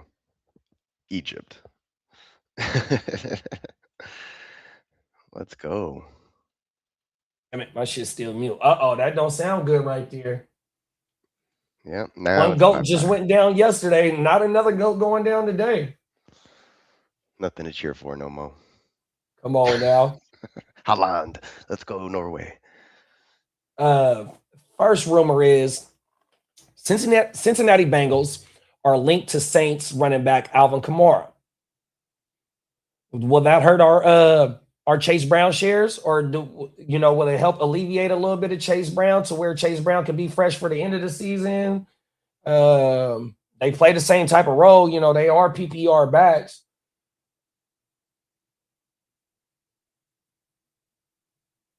And I wonder what they would try and get. They can't get too much for him because he got a $20 million contract, even though I think it was a 2-year that he signed last year, 2-year, $24 million contract. But yeah, when you bring in ETN at $50 million over 4 years, 5 years, you still got Devin Neal over there. You still got Kendra Smith or I can't think of Brez's last name. But yes, the writing's on the wall. It's time for Kamara to go. It's time for Kamara to go try and get be on a Super Bowl like type opportunity team. 100%. And he definitely can help a team. Oh my mama. Yeah, well, he is a running back too, so all the money he can get is probably another option that he will take. He's like, hey, first real free agency, okay, whoever the highest bidder is. Come on now. Yeah, I would love to see him Kansas City, because we know that old boy K-Dub, he ain't putting together a 17-game season. Hopefully he does this year. But KC, I wouldn't mind seeing him in Frisco, but we got Kaylon Black in the third, so we need a pure runner. I mean, somebody that can stay on balance after contact and still get, 3, 4, 5, 7 yards after contact, because that's what he did in the motherfucking last year in Indiana. He led the NCAA after damn near yards after contact, or was one of the top 5 running back after yards after contact. And we need that, bro. Facts. Yeah, and you probably, as great as he is, just kind of lighten the workload as inevitably he's gonna start losing his step and getting banged up, and pause. It's a rough road for CMC, I think, from here on out. It's not smooth sailing like some of his MVP caliber seasons. I'm hoping that we get a RB1 finish out of him, but like you said, like especially if they bring in Kamara on top of having all the capabilities with Black and just knowing how Shanahan and crew have been hyping him up, and there's a lot to like about it. Finally, if he can stay healthy, that's the knock on those other running backs behind CMC so far, is that the young ones have been getting knocked around and missing time, and we never really get to see truly them evolve into a supporting role. Well, they bums. The only supporting running back that we had since we had CMC is Jordan Mason. Jordan Mason was an undrafted free agent. I forgot what school he went to, but that motherfucker made the 53, got paid from another team, and we were able to recoup a draft pick for an undrafted free agent. You know what I mean? So when you got Joe Williams, Terrion Davis Price, Trey Sermon, like, bro, they had opportunities to put somebody behind, and the shit just don't pan out. You feel me? And the Mason thing, you know what the crazy thing about that is? As soon as CMC was fully healthy, that guy saw like 5 snaps. Is like not even well, they both got hurt in 2024. So what happened was CMC only played like 4 games in 2024, right? And I think he tried to come back at the end of the year or some shit like that, right? But fucking Jordan they weren't able to get on the field at the same time. And then in 2023, that's our Super Bowl when we lost to them. Like, it was all CMC. You feel me? 100%. So you really don't get the opportunity, because why give up for whatever you gave up to go get CMC? He's a 3-down back. You're not really going to spell him. But now at his... You said all CMC. He even had to play quarterback that game. No, that was the 2022 season. Oh, okay. I was thinking that. I thought it was 2019. That was his first year being a Niner. And that was Brock's first year as well. Brock came in week 8, week 9. And then in the NFC Championship, Brock gets hurt by Hassan Reddick. Right. NFC comes in, Brock comes back in, and then in comes Josh Johnson or some shit like that. Oh, yeah. Or with facts. Wow. Right, yeah, you ain't lying, big bro. Facts. That's where they messed up with all that emergency quarterback BS. Like, come on. He let the team carry another guy. We had to watch. And it doesn't count against the 53 that you dress either. That's crazy. That's crazy. Oh, my mama. Commanders continue to be connected to Brandon Aiyuk. No, Brandon Aiyuk continues to be connected to the Commanders, bro. Let's get that shit straight. Fuck him. 100%. Ain't not finna fuck with Brad. He's, man, I don't know. He's done, bro. Yeah, he ain't helping his cause. He's not helping his cause at all, dog. Isn't he doing like fucking TikToks and bullshit like that or something? Yep, that's exactly what he keep doing. Going running the social media. 100%. Kellen Moore and the Saints are reportedly interested in Keenan Allen. How that sound? Keenan Allen? Yep, the Saints. Sounds like sounds good for a shuck. Right. That's that Kellen Moore connection when Kellen Moore was over there in 2023. That sounds like Juwan Man Johnson would be almost irrelevant if something like that happens. He'll be giving up a lot of his targets, I think. I don't know. I think his play catches up with his hairline. Cold world. But he is coming off back-to-back seasons of 120 plus targets. Did it in Chicago in 2024, and then he did it again last year with them Chargers. So OG still got a little bit of gas left in him. And it ain't like he never running had hella a deep whole, routes in order to get his money. His whole game was very Rice-like, where I'm running around and am I here? Nope, I'm over here. And then like, how the hell did he get open? He's not even fast. He's not even strong. He's not even this and that. He's just like average athleticism, but knows how to run a fucking route and get a defender a little bit off balance to create separation. Always been a interesting wide receiver, but Phillip Rivers that's a perfect quarterback for him. And then to have Herbert, it's been a nice run for him, since the team seems to find quarterbacks that like to throw to receivers like him. But he's not every quarterback's favorite receiver. And I think, like I said about him aging, and I don't know if the team is any team that picks him up is truly in position to be like, oh yeah, let's commit a bunch of targets to him, unless he goes out there and proves, because whatever he did produce wasn't absolutely like impressive enough to warrant a start over a promising youngster. I'm still going with the youngster over a Keenan Allen at this stage of his career. Yeah, I mean, because I had Ladd as a must draft last year, and OG wasn't part of the reason why the young bull didn't shine last year. And Ladd did struggle. It wasn't all Keenan Allen. It was Ladd not actually being. Ladd played the same exact role that he did for the last 2 years. Same amount of slot snaps, same amount of games, same amount of targets. But what it was is that Keenan, in that offensive line being broke down, Keenan was the first read target, and he had a short A-dot, 100%, and Ladd still in the slot. Oh, my mama. Yeah, it's just. And then you had the emergence of Orlando Gadsden as well. Come on, Argentina just scored. I hate the Chargers. They can they can burn. I'll go ahead and cast the votes to kick out the Cardinals and Chargers. It'll make the league more interesting.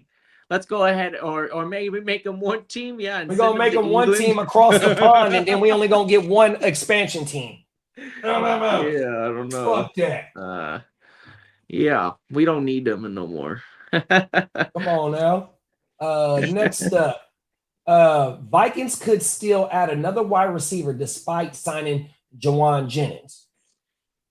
Does that mean that they might let Addison go? Because he's on his 5th year, I think, or his 4th. No, is it 5th? Is it 5 years for Addison? USC 2023 was it 3rd year? Yeah, I'm not too sure, but I want to say first round pick.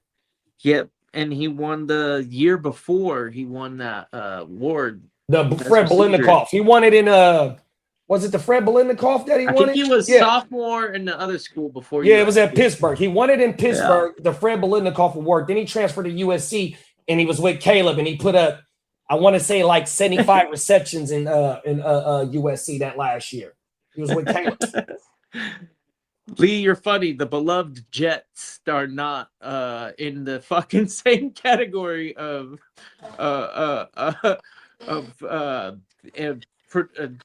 basically, we suck too. I give you that, right? But pause. The Arizona Cardinals and the goddamn Chargers are definitely not teams that carry fan bases.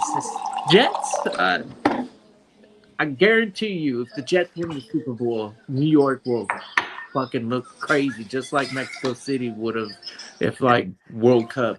Whatever, shit, kiddo, we just seen New Yorkers when they won the motherfucking basketball shit. Them motherfuckers is going ape shit.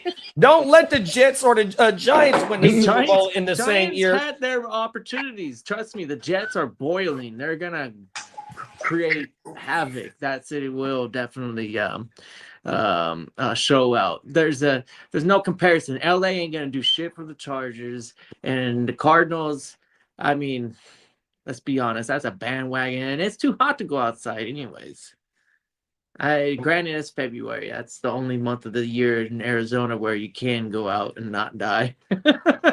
Right. So if they do win the Super Bowl, maybe that isn't too bad. They're going to have to hold their Super Bowl parade, bro, the following immediately. Get out right. Facts. It's 120 something out there right now. It's like fuck that. Yeah, there's a heat wave. If I might be off by numbers, but there's a heat wave going on somewhere. I've been out there when it was 115, 117. I mean, it gets 115 where I'm from. It's 101 in Vegas right now, so I don't know what. And it's only 11 o'clock, and not even 11 o'clock, and it's 101. 105. Damn. It's 105 over there at 10:45. Cold world. It's going to be 112 today in Phoenix. And that's why when we're in, this is why, like, when I used to party on the strip, it would be dangerous as much as it would be easy, right? Because we're just indoors and they're just pumping in hella oxygen, so we're just turning up and there's no windows unless you're Argentina. Right. We're not even trying to go outside, right? Most of the time. They tied it? So like it just days would just fly by. I'm like, oh shit. But yeah, I don't party on the strip like that no more. So yeah, fuck the strip. Oh my mama. Yeah, going to Vegas. I go to Fremont. If I want to go outside, I'm going to Fremont or I'm going to a club, dog, or a pool party. Other than that, I mean, fuck all that bullshit. Oh my man. There's the replay of Uber a day party too. Oh wow. Dope. Yeah, we did two drafts in Vegas. Our first draft was at the top of the Palms. Shout out to Cuzzo Kev. And then our second draft in Vegas was at a pool party. Oh my mama. We had the cabana. We rented the cabana, had the draft board. And we did that in Arizona as well at one of them rooftop pool parties. Oh my mama. There you go. Yeah. If you're in the shade and you got water pool up there. Matter of fact, you can find the pool party draft on the Heart to Start. I think that was the first draft that I recorded all off iPhones, 2 iPhones. Oh my mama. It's a shitty production. Facts on my mama, but it's up there. You gotta start somewhere. It's up there on my mama. You feel me? Memories, dog. You feel me? My mama. Next rumor is 49ers could attempt to recover $18.6 million from Aiyuk amid his contract dispute. So if he gets signed anywhere else, and I guess if they win some type of litigation, they get to go over get some of his future earnings. Mm-hmm.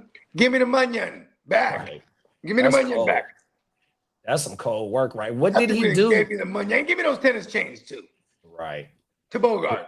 What did he do in order for them to get money back? Just not fulfilling contractual obligations will probably do it. You know what else I've seen? You know what else I've seen? What's that? I've seen that there's a way that he can force their hand. Word. Yeah, all they got to do is show up to the facility and take a physical.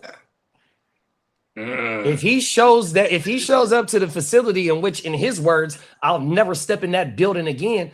But TJ Houshmandzadeh said that's the way he can force their hand, is by showing up and taking a physical. Bro, I'm ready to work. Yeah. At least in that case, we still have the leverage because he is stubborn as a son bitch, isn't he? Hey, you remember that song by Jay-Z, Dig a Hole? Yeah. That's my shit, bro. He is digging a hole for himself. He is the Joe Pesci. You want me to dig a hole? No, you dig your own hole. Oh, cold world, bro. That's just funny.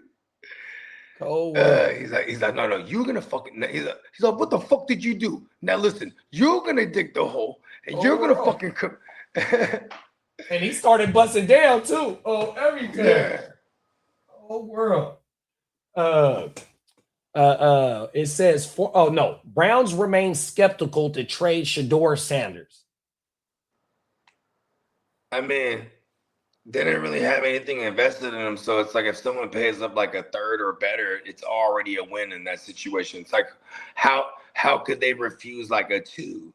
You know what I mean? Like, say someone gives a second round, that's like a slam dunk. You know what I mean? Also, that means that team believes that he's a starter. So that's the reason why they're skeptical of trade him. Oh, everything. If they trade him and he turns out to be a starter, bro, he got 3 more years on his contract at probably like $1 million per season. He is a 5th round fucking pick. Right. There's only so many teams right now that are desperate for a quarterback that are willing to like even test them, test that water. I don't know.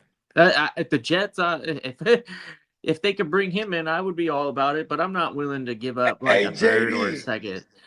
Hey JD, who was the team that was trying to draft Shedeur? I already know where you're going with it, and that's who his head coach is right now. Cold world. Cold world, bro. Like we've been saying it since the beginning, bro. They trying to shine up Watson. Pause. Yeah, for real. Because I think they're gonna move forward with Shedeur. Yeah, you know what? Let them do that. Give him a shot. I still need to find a way to trade this guy. Whole world. I know. I'm like, I need them to say Watson's a starter so I can trade him to a QB needy team in one of these dynasties. Yes. Just cash out real quick. Hey, you know what? How about your first in 28? Man. Okay, send it. I mean, shit. What the second and 27? Then come on.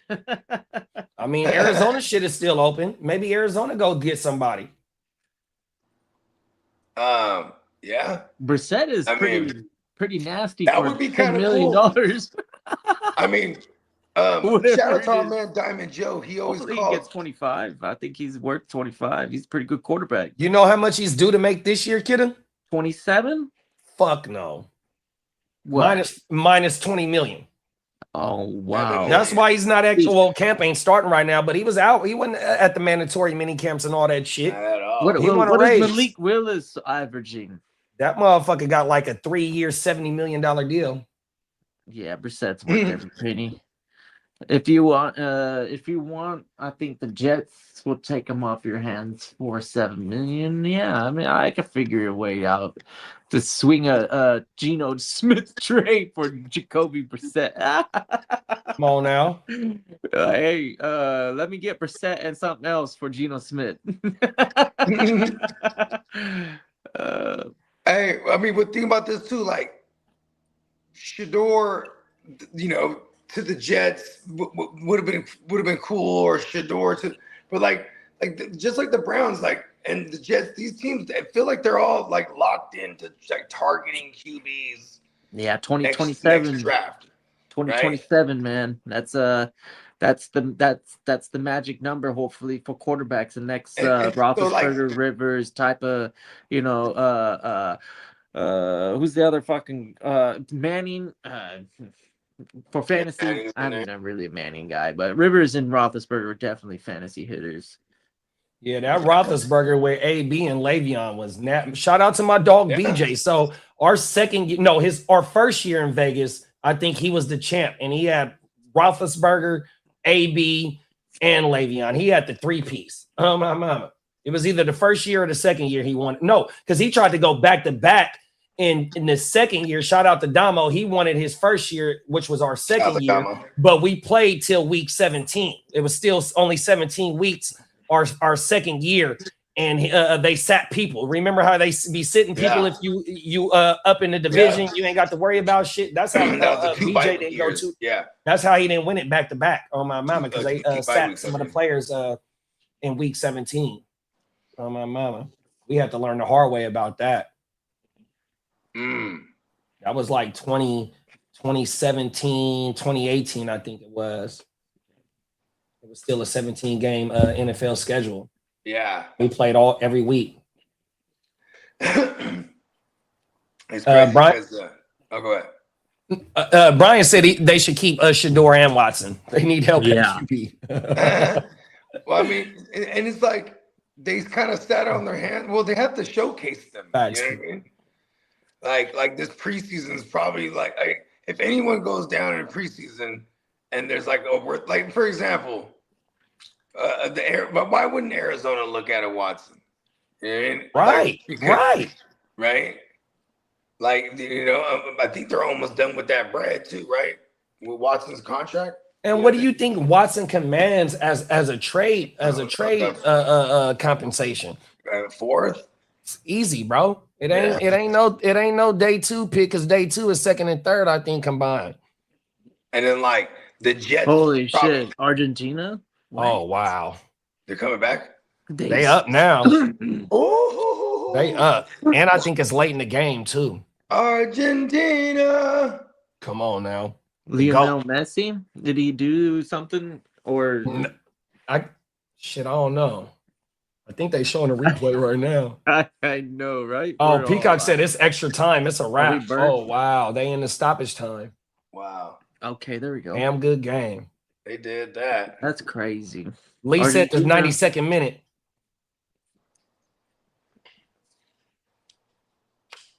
That's too bad. I was rooting for Egypt. I thought that would have been cool for them. Shout out to Minnesota Den. He on that 3P shit. Same gang shit. He said my first year, I forgot about the TFL, bro. I don't even want to talk about my woes in the TFL. Fuck, dog. My first year in the TFL, I had a 4-piece out of Cincinnati. It was Burrow, Chase, and the best gritty in the world. 100%. Shout out to Minnesota Den. Yeah. Oh, everything. See, that's another thing too. Is like Burton, I'd take him over Higgins. Going back to Burton earlier. Oh yeah, that's easy, big bro. I agree with you. I agree with you. But I think Tiggins had double-digit TDs last year, even though we can't bank on that from year to year. But he did boom last year. Didn't he? I think so. He had like 11, I think. But it's just the shit with Luther Burton, though. It's like, bro, he's gonna get force fed as well. Him and Leveling is that short to intermediate route for Caleb. 100%. Yeah, I like a Burden's play style. I'm not gonna say him and Puka are the same, but the aggressiveness is similar. I like that type. They attack the ball. Come on now. And don't give a fuck about defenders neither. That's what it really is too. They get because they yak dudes, you know what I mean? 100%. So when you get they like a Debo, they faster like Debo, bigger. I don't know how bigger Paul's than Luther, but you know what I mean? They get the ball. Once they get the ball, man, fuck everybody else. Oh, everything. And every 10 yards we get, bro, that's an extra fucking fantasy point. So everything. We need all them joints. I think this is okay. We wrapping up the rumor shit. Former Titans GM Rand Carton, which came up under the Niners situation, plans to reach out to Brandon Aiyuk. 100%. Somebody needs to try and be big bro to him. You know what I mean? TJ said he ain't talked to him in a long time, and he used to be with TJ damn near every day, or they used to talk every other day type shit. This is what I really hope, right? Is that because everyone there keeps saying he's on some alleges or something, right? That's another thing and I feel like that could be coming from like some dirty macking from the organization, like letting things like that, like even just rumors like that float around. You know what I mean? Right. But it's like what I hope it is like if there is any validity to that, like when he after them surgeries and then they be having him on all kind of pain pills and shit. You know what I mean? And like, he's down there in Atlanta, where what I mean. And like, and then he's whacked out of his mind with most of them posts. You ever seen this shit on Instagram? Oh yeah, so TJ and Acho, shout out to their podcast, Speak Easy, because they former players, and so when Bruh went down in 2024 with the injury, right? He didn't rehab with the doctors, the Niners doctors. He did the shit on his own. What happened is that last year he was supposed to go show up for a physical before all the other 90 players got there. And bruh didn't do that. Even though now you hear George Kittle saying that he's seen him in the weight room, just not on the field or in team meetings and shit like that. So you got a little bit of discrepancy. You got, maybe he didn't train a rehab with the doctors, was bruh fully ready once he showed up. You feel me? 100%. Wow. And then he decides to just up and sit out the entire season. Well, he got him and Shanahan when he came out last year on the field. Shanahan sent him back to the locker room because he was flamed up.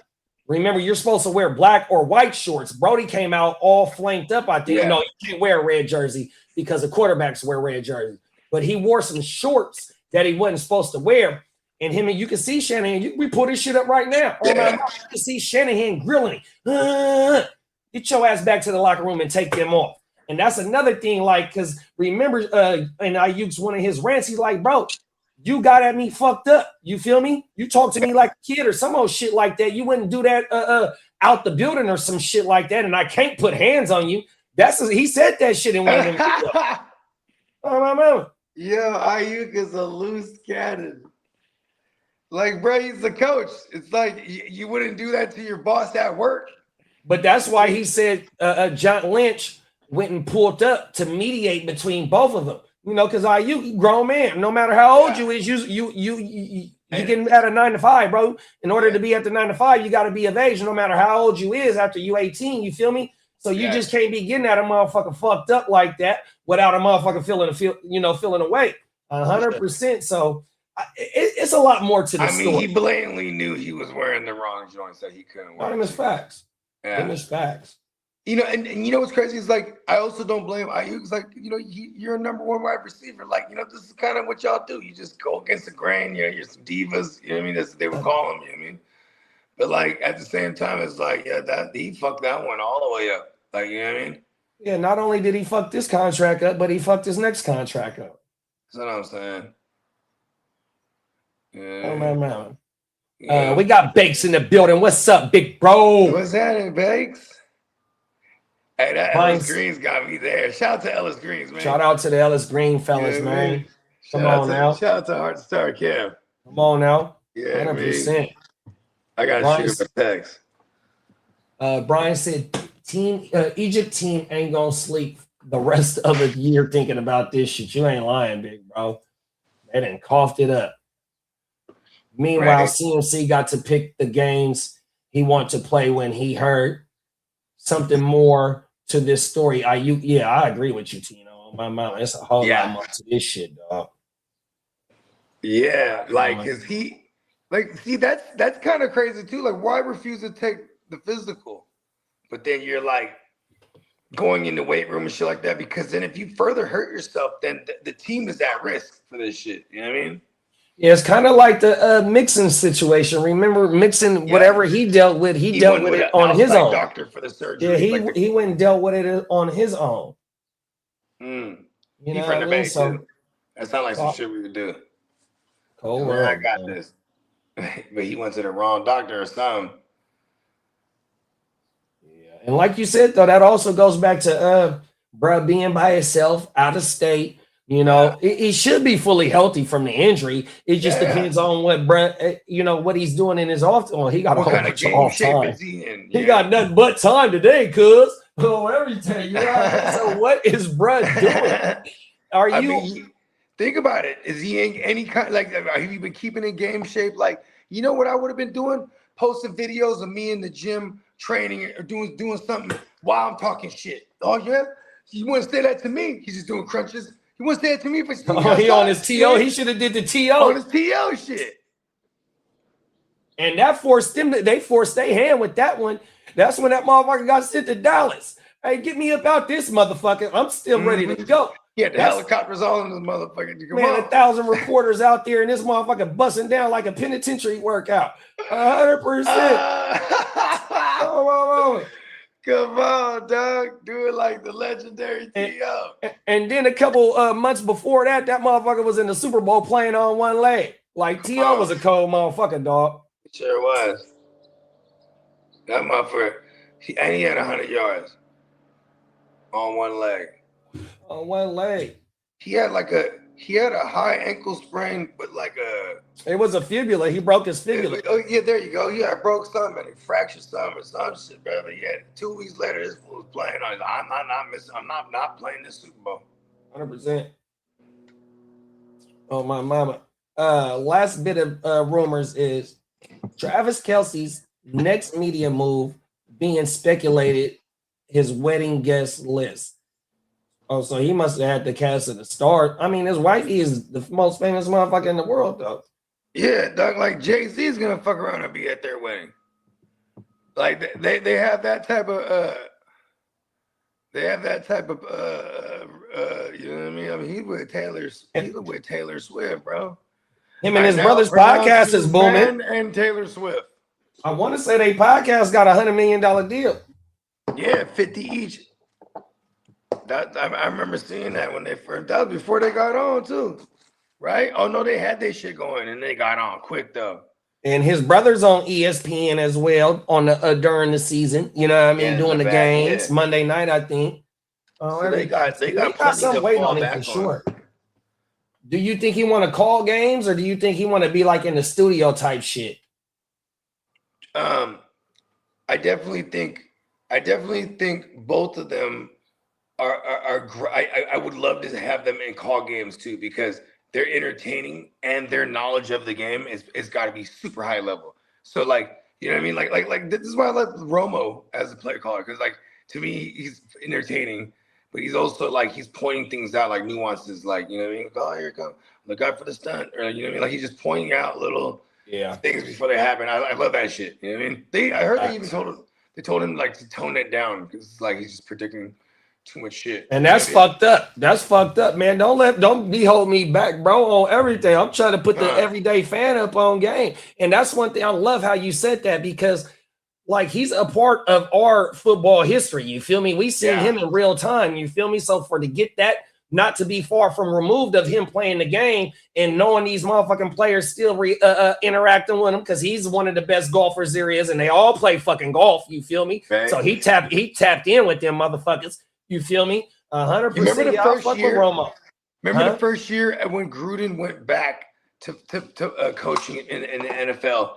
They had Booger and Jason Witten and somebody else. Oh, Witten was terrible. Yeah, and Witten was Booger is terrible too. Oh my God! We know you're a tight end, but do you know anything else about football? You're terrible, bro. And then Booger, all he was talking about was the defense, and he would say like wild shit, like he'd be like, "You don't have to have talent to win in the NFL when you play on defense." Come on, now. Like, and then they would just let it breathe, and then like. And then Jason Witten's like, well, you gotta have some level of talent, and you know, because they weren't even next to each other. Remember, Booger was like in like a cart. Remember? Oh yeah. He was like in the cart, so they on were the talking field or like somewhere. 10 seconds. They would have to let it breathe before the other guy could hear the shit. And then like, so it's like a terrible dynamic. But he's like, oh, you gotta have some kind of talent. He's like, no, you don't.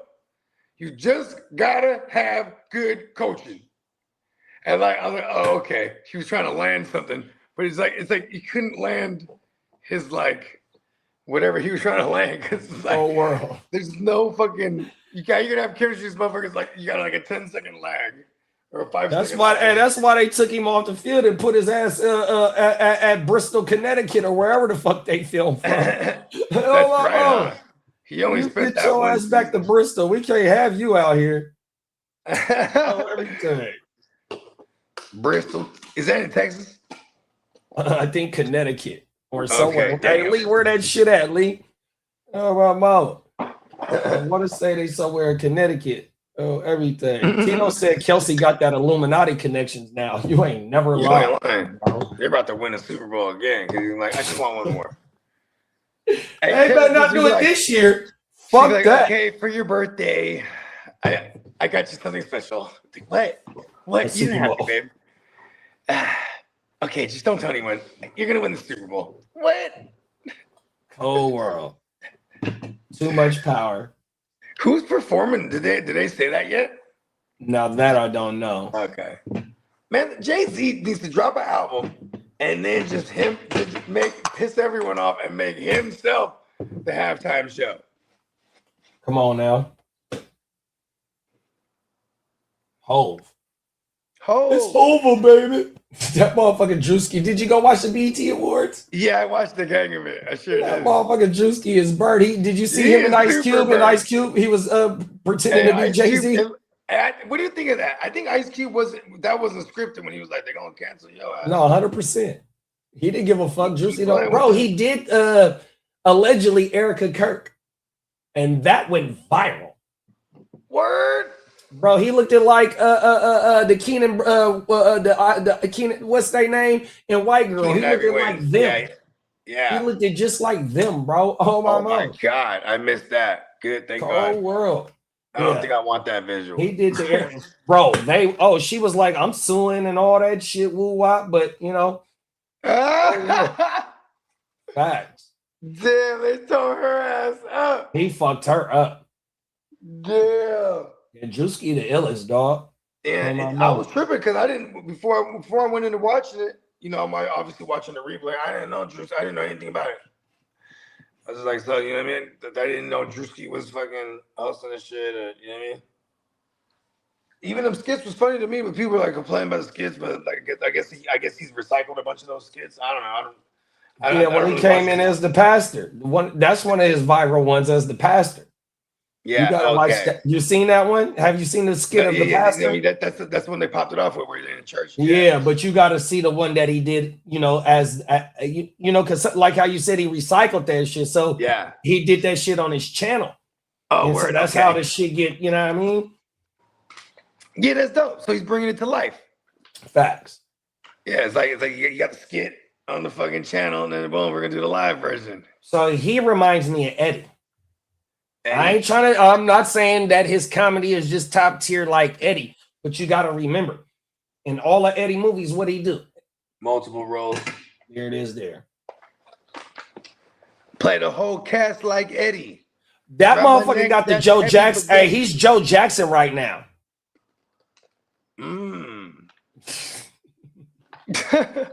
Damn.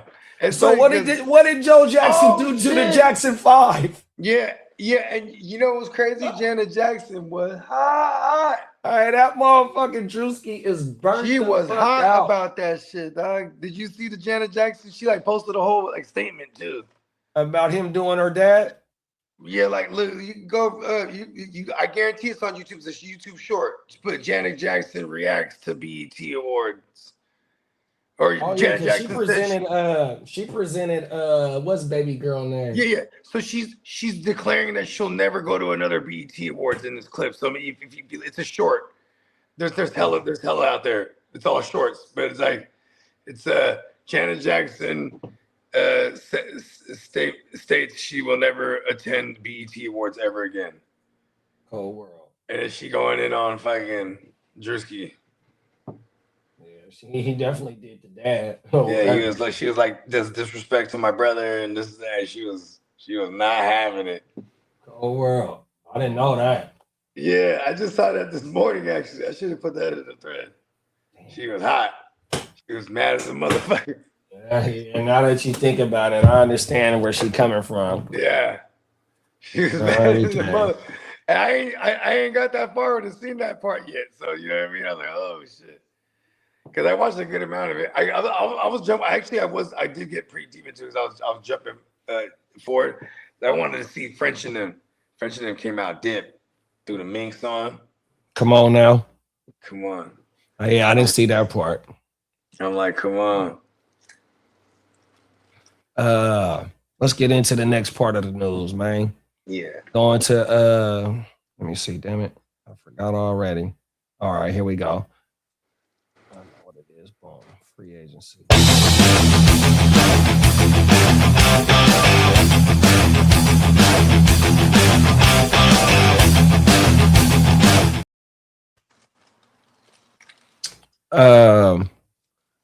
Cornerback Rasul Douglas signs a 1-year deal with the Washington Commanders that could be up to $3.8 million. That's like a rotational role. Good for him. Rasul Douglas was a bad motherfucker just like 2 years ago, maybe. Where was he, in Green Bay? He was with Green Bay. Prior to that, I can't remember where he's at, but he was killing it in Green Bay. Come on now. Dolphins not expected to pursue edge or secondary help. They're like, listen, we're trying to get the highest pick. Them is facts. They want to go. Hey, they are the 16 or the 14, 15 and O's. They might fuck around and reverse that, bruh. No, you Cold ain't world. They done tore that shit down. And you know what's hella funny about that too is like, damn, like because Malik Willis, look at his back, like they can easily go grab another QB. Like, it's crazy how they just paid HM too, so they're locking that down. And they got Denver's first. They got Denver's first. That's wild. And Denver better hope they all right. They better not give Miami no top 15 pick. Oh everything. And Miami, they're banking on it. They're like, listen, you know, it'd be all right if y'all just suck. 100%. Like, it's all right. Just lay your arms down. Nick Chubb Rock. Unlikely to reunite with the Browns. Yeah, they got their backfield sewed over there with Judkins and Samson. I want to talk to Samson. Come on now. Former Lions cornerback Terrion Arnold clears waivers and becomes an unrestricted free agent. So what's this case looking like? Did they say anything about it? Like that I haven't seen nothing on, but you know, I think that's still a long way away from even being settled. Because then, like, you know, someone's gonna sign him. Speaking of that, the next thing that Lee has in there, he says Raiders expected to host Terrion Arnold for a visit. I mean, I was just about to say, why don't the Niners do it? Shit. Oh, bro, he has legal litigations, bro. Commissioner Goodell is not allowing that motherfucker to step nowhere near in no facility right now. You know what's crazy about that is like he's not. I don't know why they didn't put him on the exempt list already. Oh, world, bro. I mean, like if that's the case, right? Because then let the man get. Then the man could theoretically sign a 1 year. You know, hey, just let me go get like $5 million real quick. Or, you know what I mean? $6 million. Get away from me, fly. Shoot, fly, don't bother me. Let's see. We're gonna pull up his motherfucking charges real fast. Lions. Let's see. What date is this? Inside. Oh, this is New York Times. Let's look at this. Let's pull it up real fast. Share the screen on this joint. Right. Share screen. Inside the chaotic, violent week. Okay, here we go. Inside the chaotic. Let's put that down. And this is from The Athletic, which also is owned by the New York Times, with also former employer Dirty Diana used to work for. Okay, let's get into it. It says, shout out to Melody Gutierrez, Adam Kilgore, and Matt Baker. Please go subscribe to the Athletic, and damn good job from them three on this story. It says Terrion Arnold was looking for a thief. $250,000 was in cash, jewelry, and other valuables had vanished from the beach-themed townhouse the NFL cornerback had rented in Largo, Florida, about a half an hour outside of Tampa. Talking with police, Arnold ticked through the list of what was missing: $80,000 diamond chain and pendant with his initials, a Goyard and Louis Vuitton bags, 4 pairs of Louis V shoes, 2 rollies, a cell phone, and what he called the most important thing, his Bible. At one point, officers zeroed in on the cash Arnold reported stolen. It was $100K that was stashed in the bag in the Airbnb. Must be going to the Hard Rock Casino, they surmise. OMG, you know I was... Arnold responded, according to recording on the call obtained by the Athletic from the Largo Police Department. It's the offseason, man. Blackjack and roulette. Arnold's playful tone believed that what he had unfolded in the days prior. Get this bullshit. Where is the charges at, bro? This is interesting though, because this is the first time I've ever heard of what actually happened. You know what I mean? Oh, my bad. Let me go back up. No, it's all good. Among the relievers, he rented a Airbnb town. Among the relievers were Bokai Hilton, Arnold's childhood friend, Freddie Hughes, then 26, known as Fredo, Ariana Del Valle, 18. What the fuck? I had an 18-year-old bride in this motherfucking case. Whoa. Also occasionally staying in the rental and joining the entourage at the clubs were 2 friendly associates outside of Arnold's. Man, this only tells what They telling the story. Yeah. Where is the fucking Chargers at? All right, let me get out of this shit. Yeah, fuck it. That got weird. It's a damn good story. Shout out to the motherfuckers that wrote that. Yeah, shout out to the Athletic. Give us money. Terrion Arnold's details multiple felonies. Here we go, right here. Let's see. Arnold has been charged with 4 counts of kidnapping, 4 counts of armed robbery related to this incident, allegedly. Dave Burkett of the Detroit Free Press noted that the charges could lead to oh no, we're not going to read that. 6 other individuals have been arrested between the February 4th and March 21st. 3 victims listed as adult males in their late teens had visible injuries from being and held at wham point, wham whipped, personal. Oh my God. Yeah, see, this motherfucker is not worried about no football, y'all. And ain't no team, or basically, ain't no team worried about him playing football right now, dog. All right. Let's get into the next set of news. Oh, Buggy went out on the Matrix. We got 9 comments. We can get caught up in the comments. If the most important, there go ball right there. If the most important, he would have listed Bible first. That's just, you ain't never lied, Peacock. Oh, my mama, that's a cold world. Brandon said it's easier to prevent stuff from getting stolen in the first place than it is to get home. My goodness, free game message. Oh, my mama. Real. Oh, there go Peacock on the case right now. Terrion Arnold's charges case details Arnold, former first-round cornerback, is facing 8 felony charges stemming from a 2026 February incident. And yep, good looking, big bro. Damn. Burnt out. Dude is a millionaire playing in the NFL. Does he need this shit? And a first-round pick. Oh, my mama. You ain't never lied, Brian. Shout out to Clock Management. What's up, big bro? What up, Clock? Oh, my mama. Top of the morning.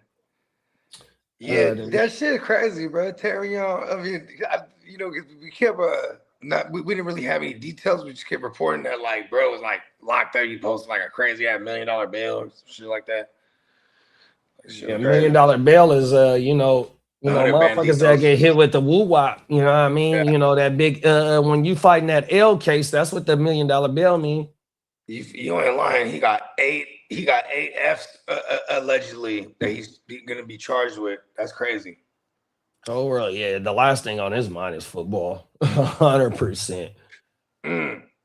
Let's get into the next part of the news, y'all. It's league business. We talking big business right now, man. All our fantasy leagues is big business, man. We be right back. 2 seconds.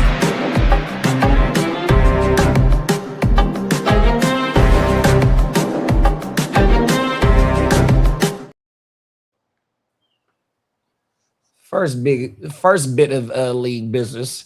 The Kansas City Chiefs receive a C+ offseason grade from many analysts. I mean, I thought the Ken Walker move was good, but like maybe they mean because they didn't really get any other weapons. You know what I mean? We love that for fantasy with Rice, right? Just soak up all the targets. But maybe they didn't really address the offensive line. You know, I mean, they traded away one of their best corners because that's kind of what they do. That's kind of what they've been doing in the Steve Spagnuolo era, right? Yeah, I mean, to me, it's what they offseason means. They believe in their offense, like you said. We that's high for us as or Rashee Rice believers, right? And everything was on defense, though. Even though they lost a few pieces on defense, McDuffie, Cook, Chenal, you know what I mean? But they tried to attack that as well, you know what I mean? So you bring in I forgot the corner name from LSU. They brought Boy back from LSU, and then they brought the boy back Snead from Tennessee. Oh, 100%. So that's badass. Yeah, 100%. They still playing chess, big bro. They still playing chess for sure. You know what I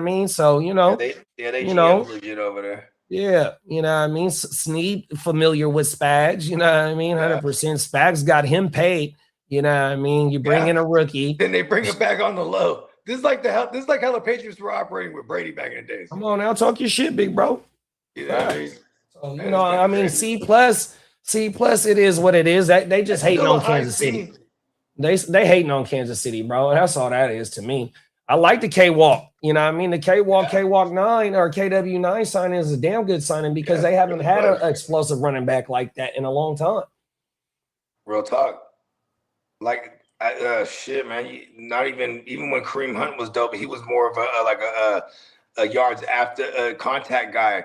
So it's like, you know what I mean? Like, yeah, we haven't seen an explosive running back in that. I guess Damian Williams was pretty explosive. He ran like a 4.3.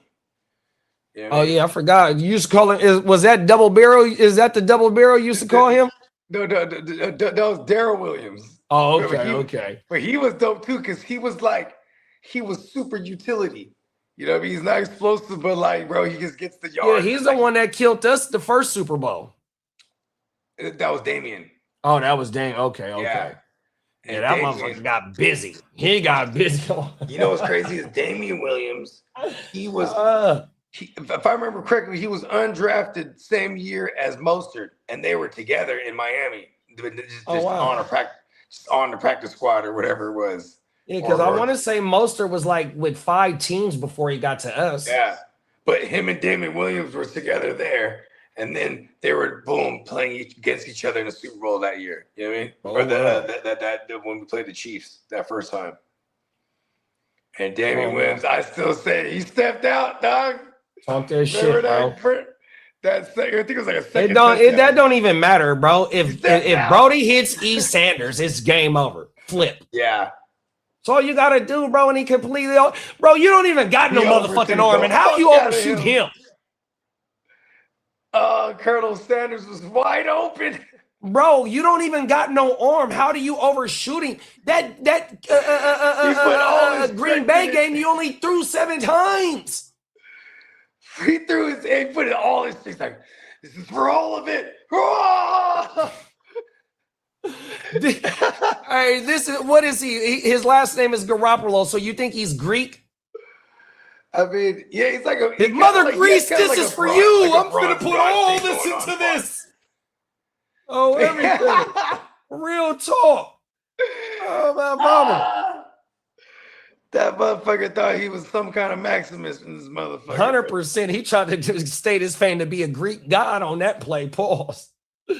Cold world. Oh, that shit hurts, bro. Oh, everything. Fuck it, hey. Brandon said best classic, best pieces are aging out though. We will be hard to expect much. It will be hard to expect much out of Kelsey and Chris Jones. Nah, Chris Jones is still dominant, big bro. 100%. Yeah, he's still doing his thing. And it's really his cast members, bro. Like, who's the other dude? Man, what's the Greek freak, Colossus? They paid him. They drafted. They drafted a D lineman. He got the bag now. He sucks or something. Like, what happened there? I want to say they took his name as R.J. Thomas or R. Mason Thomas. He's an edge. Yeah, they took him in like round 2 or round 3. They went defense for their shit. Okay, word. Yeah, they let this is for Sparta facts. Peacock said Emmanuel Sanders had the best fantasy year after a leg injury I've ever seen. Only time I regret avoiding that injury dip. Cold world. I remember this. Yeah, E. Sanders with DT, rest in peace, boy, was cold. And what was the tight end's name over there? Pause. Julius Thomas, boy. Yeah. Cold world. And it was. And they had Eric. Didn't they have Eric Decker too on that squad? So the year before they brought in Manny Sanders, they had Decker. Oh, okay. Then they brought in Manny. I want to say, and they had Wes Welker. It was like Decker. Oh, Welker, I do remember Wes over there. Yeah. And Julius Thomas. It was like, hey, it's all the funny Manning's the shit. And then it was, Welker was gone, and then it was, and they brought in Colonel Manny Sanders. And it was like, and then it was just Sanders, DT, and then Julius Thomas. That was that 14 year where they Sanders went crazy, and I want to say that was his first year with the Broncos. And then that was the first year where it was like, okay, now Antonio Brown definitively is the one over there. You know what I mean? And he reigns supreme because my guy in Pittsburgh at first was Martavius Bryant. That was my guy at first, 100. Because Pittsburgh wide receivers, they homegrown, they receivers. Yeah. You know what I mean? That's why that DK shit didn't make no sense. You know what I mean? But that's another show. But yeah, man. Speaking of E. Sanders, Martavius Bryant was my guy for sure. Yeah, and he definitely partaked. You know what I mean? 100% for sure. Remember LeGarrette Blount and Le'Veon got that shit was out here, bro. So if you go to the Stagecoach, fucking Le'Veon Bell's picture is at the Stagecoach. That's a famous breakfast spot in Sacramento on Florin Road. Oh my mama, they out there. Is that Old Sac? Is that what they call Old Sac? No, it's on Florin Road. It's not too far from you. Maybe about 15 minutes away from you. Where are you from? Okay, word. Oh my mama, it's by Burbank High School. Not too far from Burbank High School, and it used to be called Florin Mall, which is where Walmart is. Back in the day, we used to go there. That was one of our hangouts at Florin Mall. It's not too far from going down. Matter of fact, it's on Florin and Franklin. The cross streets is Florin and Franklin. Okay. Oh my mama. And I ain't gonna hold you. We fell up. Remember I was telling you I fell up into that casino? Yeah. Yeah. Like I wanted to see now. Next time I go, I want to go in there and I want to eat. You know what I mean? Because they had some joints in there. Yeah. Yeah. I'm trying to find every excuse to just fall in there because whenever you go there with no intention to gamble, that's when you win. Because we won last time with that same shit too. Like, fuck it, let's just go there and eat. Yeah, 2 years ago, I did a live draft in there. My coworker Steve, shout out my big bro Steve. He the commissioner of that league. Shout out to Steve, man. Yeah, we did a live draft in that bitch. He rented out the room and all that. We all had to pay a couple extra dollars to get the room, and you got to buy food and shit like that. You know what I mean? But we kicked it in that bitch. Got fucked up. Did they allow you to BYOB? Nah, we bought from them. Okay. Yeah, that was my IPA days on everything. So like 2 IPAs, 3 IPAs in, I was ready to go. I completed all my draft. I wasn't hanging out. I was too fucked up. It's like pew. Hey, we just take care of business. You know what I mean? Come on now. Hey, remember Acito? Remember Ace in Painting Foods? Like, I don't really do a club. Get in there, boom, talk to her, gotta talk to her. Handle my business and out. So everything. It's a business trip first. You feel me? Oh, I know. I like that motto because last year I was all party. I was on vacation. I was like, that's right. I'm here for business first. Business first. Hey, but you know what though? Hey, the west side is the warm up for the east side, though, big bro. It's true. I get to the east. By the time I get to the east side, this year I was like, okay, we got a whole mansion. It's kind of dope. You know what I mean? Have you thought about draft day for the TFL? What else is our other redraft league? Is that the only other redraft league? Is a TFL? Yeah, is that what the one I'm in? I also want to move to TFL to sleeper, and then the ones that don't want to rock with it on sleeper, that's fine because I could replace them easily. Most of them are probably just gonna move over to sleeper anyway. So I got a question. You said, or I'm asking, the TFL will no longer be on Yahoo? Yeah, that's what I was thinking about. Oh, wow. And I even toyed with the idea of just not doing the TFL because of the amount of other redrafts we're gonna do. You know what I mean? Well, because also it's been like 3 to 4 spots every year. I have to bring back recyclable. The turnover. Yeah, it start. You know how they start to deteriorate. You're like, because look at this. There's look at who's in it. It's there's the automatics me, you, Kitteh, Kitteh, Dennis. You know what I mean? I just say Steamboat. Oh, Candlestick. You know what I mean? There's these automatics, but then then my nephew. You know what I mean? Yeah, and then the it used to be Iffy and his brothers. My arch nemesis. Yeah. What's my arch nemesis name? Obi-Wan. Obi-Wan, that's my arch nemesis forever. It's funny. Obi's from like Pittsburgh or something like that. He's from that area.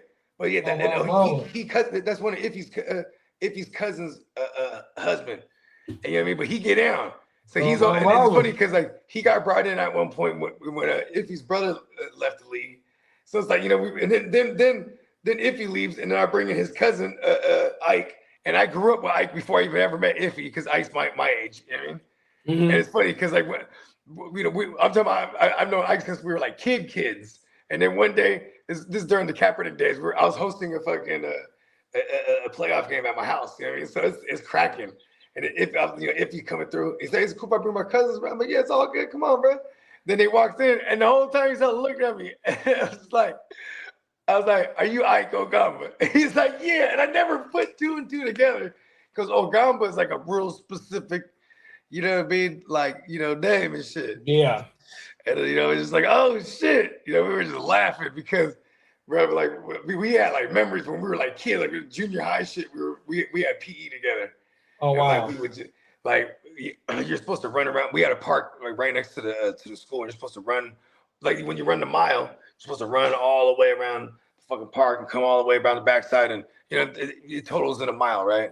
So we would just cut across this grass. You know what I mean? Cheat. Just cheat. They running 2-minute miles. They got the high school record for the mile run. We would just kind of let people catch up when we're on the other side, right? And then we would just, then we start running. And then we just smoke everybody. Yeah. Then we coming through with like 5 minutes and 20-second miles. It's like, yeah. Oh, acting like we're hella gas and shit.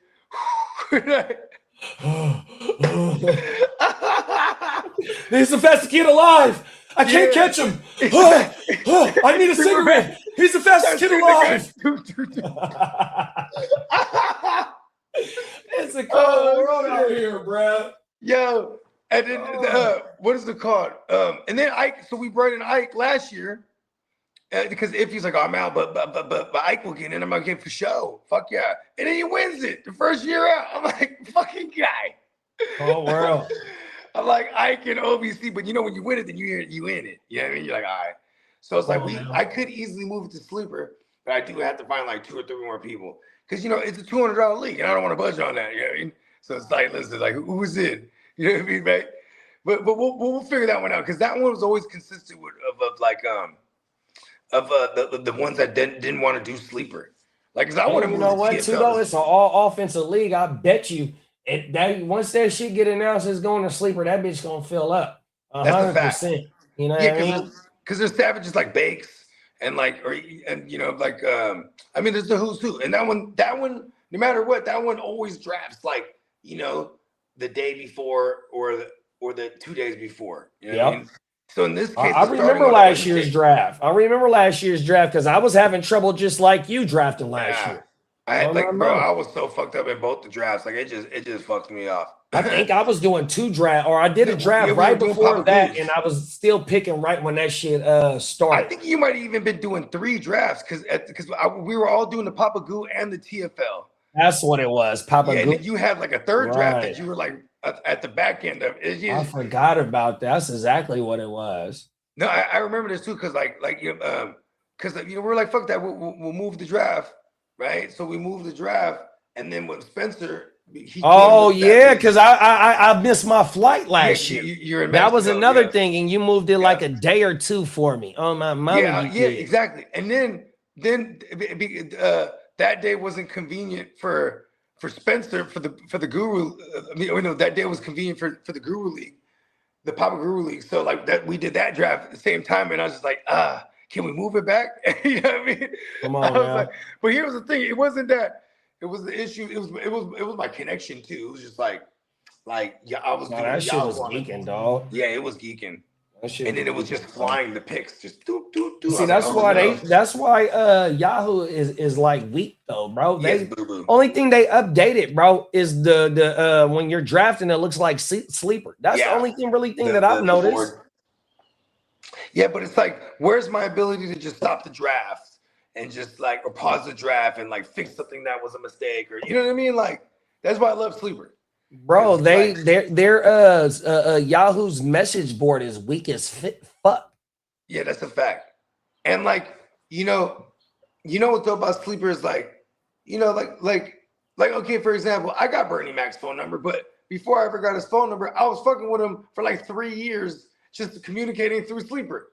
Right. You know what I mean? Like, because it just makes it that much convenient when you want to reach out and touch somebody, like, especially when you're trying to make a trade offer, like, you can make it more personable. Then there's the aspect of the league chat where, like, that's better than any text thread. You know what I mean? Right. To me, what Sleeper is like Peacock said, is dedicated to fantasy, but it also, in my opinion, it's a social media app. Yeah. They have, you can bet on it, but also, bro, the way, like how you said, you can interact with each other, the shit that you can do in the chat and all that, posting memes, posting links, all that. It's really like a social media too. You know what I mean? Because you don't have to leave the app to, connect with each other and shit like that. During the draft, you can talk to each other. I don't know if you know that, but bro, I've been in drafts where all you got to do is press the button and we all can talk to each other during the draft. 100%. Like, Sleeper is where the fuck it's at, dog.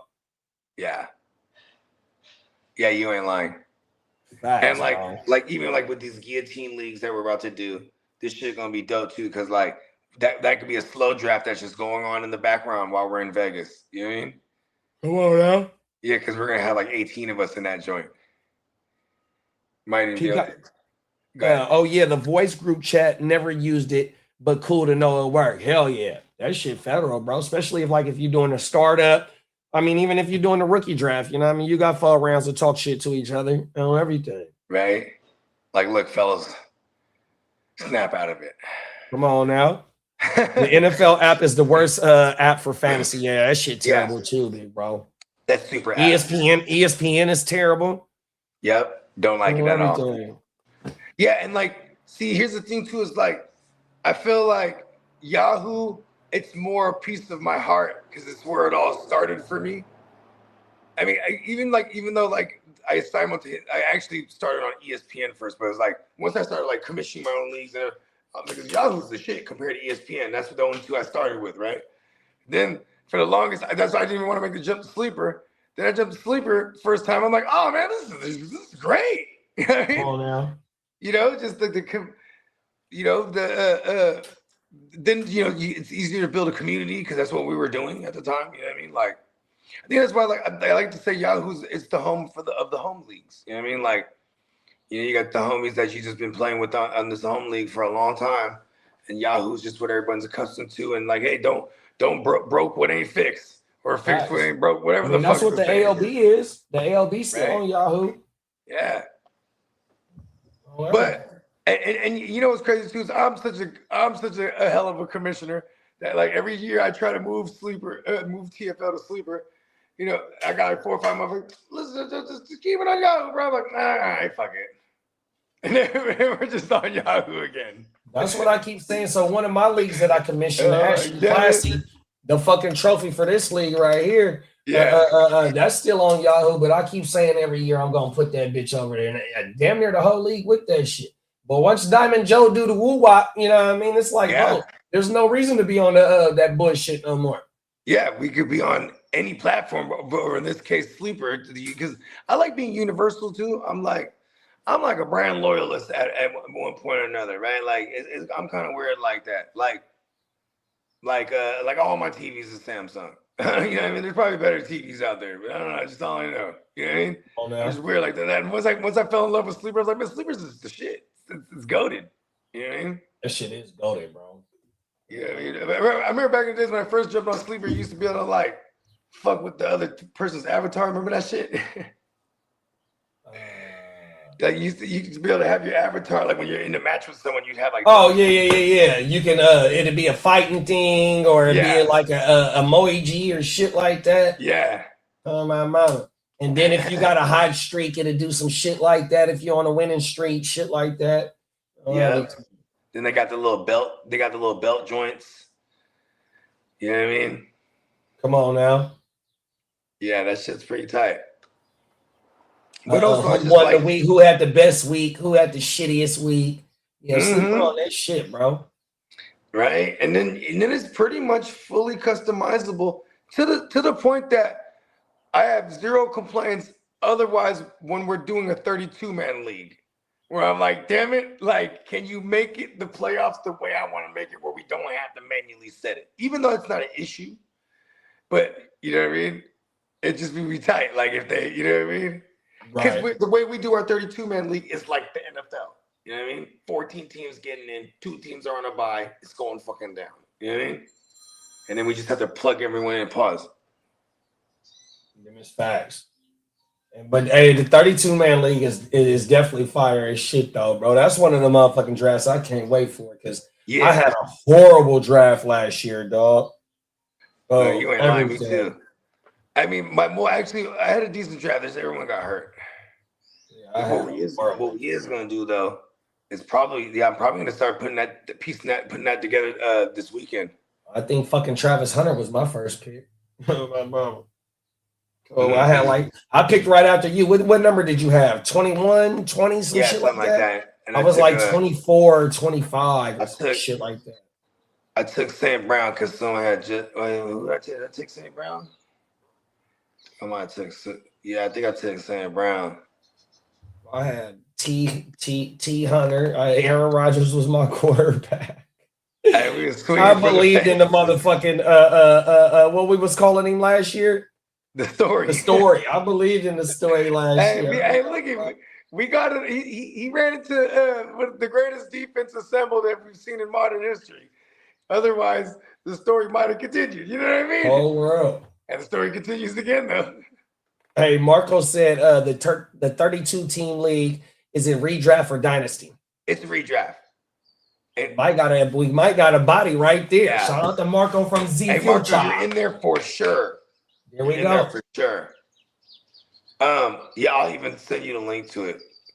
But this is what we're gonna do because this weekend I'm gonna put the memo out in the joint because I know we're gonna have like maybe 75 to 80% return, but we do have spots to fill. So Marco's in there. Bong. You know when did we start that draft? At the beginning of August, or was it in July we started? It was in July last year. I think we might have already. It was like after 4th of July we had fired it up. Here's the thing too. I also don't mind waiting until like training camp. It's like, you know what I mean, or because it's 2-hour picks, so it does go fairly fast for all things considered for a slow draft. That's 32 teams. You know what I mean? Once you get the 32 confirmed and everybody's in the chat, we can start getting a feel of what motherfuckers. That's what we did last year. We could just fire it up as soon as I get the 32 assembled. Oh my God. Like most people are gonna get hyped and you're gonna want that anyway. And I'm down. Peacock said, thanks for ruining my team in the 32 league, JD5. See, cold world out there in that 32-man league is cold. 100%. Right. It's a world war. It's a World War 32. Oh my mind. Let me see what the news said. There was Titans praised for aggressive all season under Robert Saleh. Robert Saleh's getting in everybody's face, huh? Even the GM. He's like, listen, we got to get aggressive. We ain't too far from contending in the division. Everybody's face, huh? Go world. Rams expected to wait on extensions for a 2023 draft class. Is Salah Islamic? No, that I don't know. I know, right? There's sound like it, right? Please forgive me. But it sound like it. I can see him making everybody eat halal. This is just a cleaner way to eat. Come on now. He's like, not to worry about nothing. Knowledge of self. Let me see. Not right now. Here we go, right here. Let's see. PSA.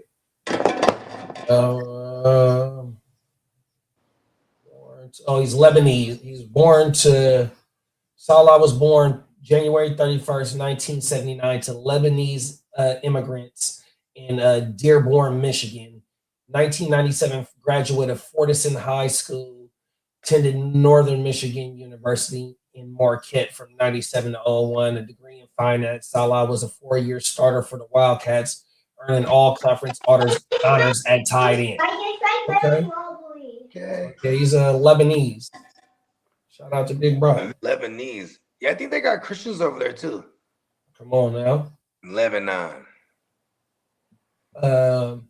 NFLPA reports Browns receiver receiving over $88 million in salary cap credits due to Deshaun Watson's insurance. That's good. Hey, look, then it's gonna be funny because, brother, what's the likelihood you think they just up and actually just cut him at one point, like right before the season starts? Right, get your ass out of here. We're gonna let you pick your own team. If we can't get an 8th round pick for you right now, you gotta go, bro. Know everything. Because they can't risk him getting hurt, even though I think his contract is done next year, but they would have to just fully pay him for whatever it is this year, but he's going to still be on the roster. Oh, he still has one more season? Fuck, that's there. I don't know. That I'm not sure.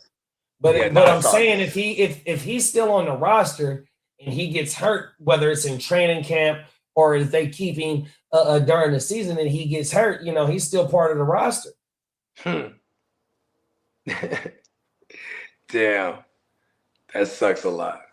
Yeah, they might as well let Brett go. Yeah, because he just has that thing over his head, no matter what, too. That's why it don't matter like what kind of good ass dude, like not even an 8th, like you said, not even that fucking supplementary pick. You know what I mean? Like this motherfucker can't even. It's just fucking Stefanski threw his ass out on the field.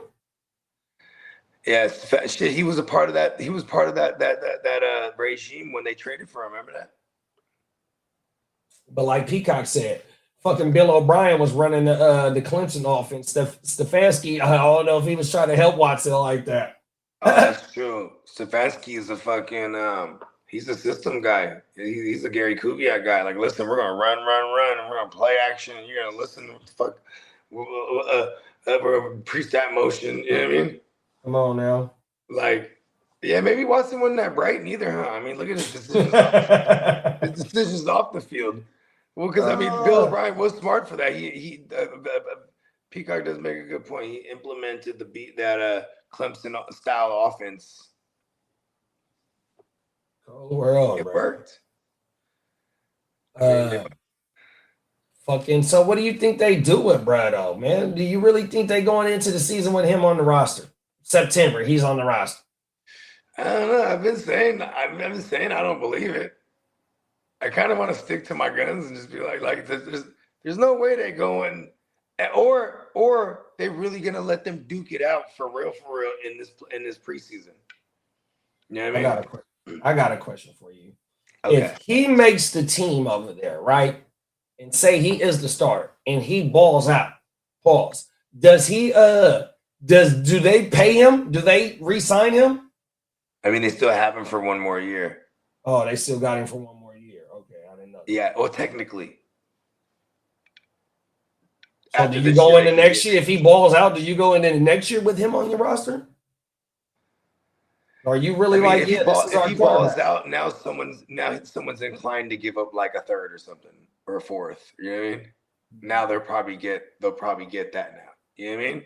Come on now. And like maybe it's a team like Minnesota or Arizona or someone that like maybe overachieves this year, they're out of the range to get some of them higher end QBs next year, right? So maybe they look at a Watson because now you could trade him away on the last leg of his.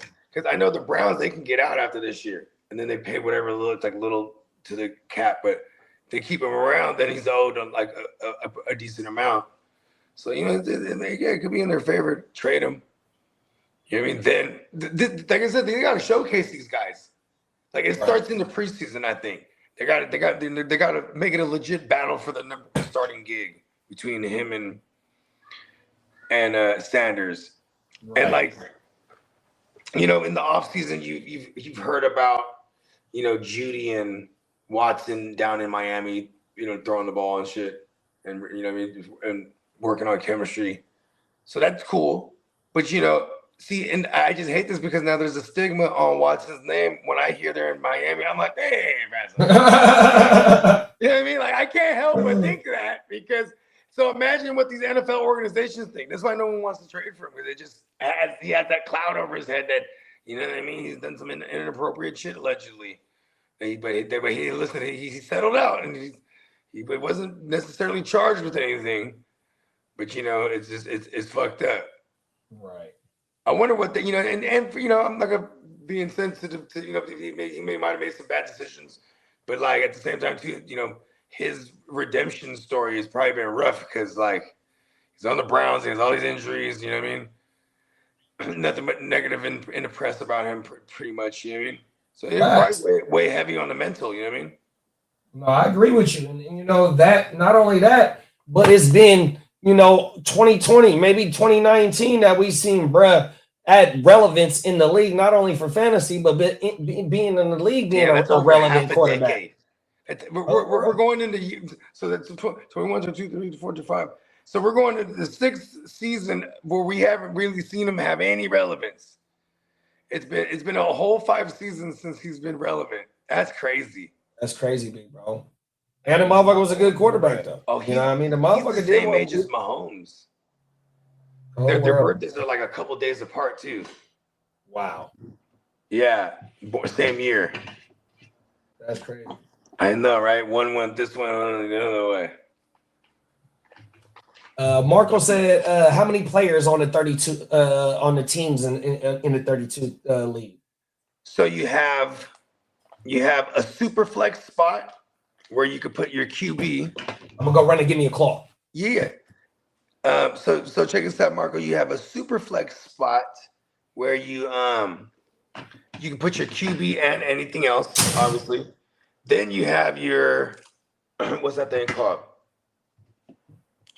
You have a receiver spot, a running back spot, a receiver spot. Then you have, I can't remember if we had 2 regular flexes.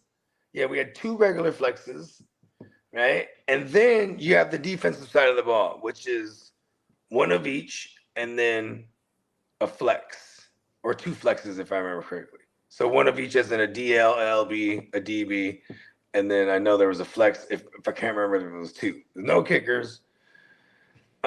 You know what? We might even add kickers just for shits and giggles this year. That'd be fucking annoying. That'd be really fucking annoying. But yeah, and then it's 19-round draft. So we have like 6 or 7, or we have 8 on the bench. We start 11, if I remember correctly. Come on now. Yeah, and you can only legally draft 1 QB. So there's a little bit of strategy there because there's gonna be people that feel inclined to get QB early, and then there's gonna be people who realize, oh well, whoever takes QB, they can't touch QB anymore the rest of the draft, because we have it formatted that way, so you can't even like accidentally draft the second QB. It just won't let you. You know what I mean? Right. So, you know what I mean. And then the other kicker, or pun intended, or no pun intended, the kicker of it all is you can only hold 1 QB also during the year. So if your QB's hurt, you want to put him in the IR, you can't go run and pick up another QB. It won't let you. You know what I mean? And if a motherfucker, if it just so happens that you know, this guy goes on the IR and you don't want to wait, shit. We've seen some instances, especially last year with the array of injured QBs. Fools are dumping QBs, and there's going to be one available. So it sounds crazy, right? But in the 32, because even if someone liked the QB that was available, they still got to drop whatever one they got. You know what I mean? So it has a different dynamic. Everyone who's never played in the 32 and I convinced them to get in, they go, oh, shit, this shit is dope. Just based on the fact that because they thought it was going to be like, oh, what the hell? No one's going to have nothing. You know what I mean? That's the first thing people think. No one's going to have any good players. What are you talking about? Yeah. Come on now. Shout out to the champ, Minnesota Den. Yeah, shout out to the champ, Minnesota Den, for real. You know what I mean? My mama. Went out there and killed that shit. He started with 1 QB and ended with a different one. You know what I mean? Tino said half the fan base in the NFL are females. All the teams know it. It's bad PR if it doesn't work. If it doesn't work, it's over. He's talking about the Taylor Swift thing. Yeah, the NFL is the most popular sports because of facts. 3 flex balls. I'm a pro kicker and steroids. I hate kickers, bro. Oh my God. I'm not in. I mean, just in fantasy. Just in fantasy. Yeah. Me too. Then said 1 wide receiver, 1 RB, 3 flex, 1 super flex, 1 DL, 1 LB, 1 DB, and 2 IDP flex. Yeah. See, there it is. Nailed it. Maybe you should add punter and long. You ain't no good, Marco. Oh my mama. But you know what we do get points for is kick returns, punt returns. Come on. I had the boy Isaiah Williams on my 32-man league. Oh my mama. That's how bad I was doing in that league. Hey, he has to blow up games though. Oh wow. You know what I mean? Hey, that's what it is. Remember, that's the only way they would score TDs was special teams. Justin Fields wasn't doing shit. Right. Oh, wow.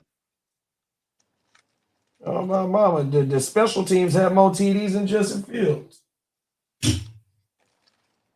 Yeah, that league was fun though, because it like that's that shit. Yeah, I'm trying to think. Yeah, I like next week if we can get it to going next, because you know what it is too, is just collecting the bread and all the shit. Like, you know what I mean? You know how I rock. I get to it. So I was like, you know what? I've been hella busy. Now I'm like, all right, now things is hella opening up right now. Like I got this like, you know what I mean? It is opening up though, because I've been able to have time to fucking. And we getting new motherfuckers, or not new motherfuckers. We starting to get motherfuckers that's tuned in or been tuned in that's starting to pop back out the woodwork consistently now because it's football season. You feel me? We got 2 weeks before training camp start. Some of these teams start in the early 20s. Yeah. July 21st, 22nd. Rookies. The Hall of Fame teams, and you got sometimes the rookies report before the vets.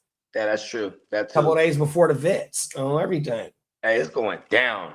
You know what I love is like it's the training camp aspect is the best for dynasty too, because it's like fools they go gaga. The blurbs. Yeah, they're out there looking nice. Yeah, and you could definitely use to sell high, or if there's negative blurbs, you can definitely use to buy low. You know what I mean? Oh, now. Negative blurbs are funny. We here, bro. We are here. All right. Din said, don't let me get Puka and JSN. I didn't know that was a part of your team. Sheesh. Good shit. Oh, world. Oh, yeah, but didn't you have to get a quarterback off the wire? I think I remember that. Yeah, when he was on the bye week, he was able to acquire Brock Purdy, man. Oh, wow. When he was on the bye week waiting to come into the playoffs, you feel me? Oh, and Brock went crazy. Yeah. Come on. To the promised land. You know what I'm talking about? Go, we're up. Let me see what else is in the news real fast, y'all. Shout out to our man, Ear to the Streets. Yeah, man. Shout out to the ear, man. Wrong one. Damn it. We got to go to the alleys. It's time to go to the alleys. Where is the injury?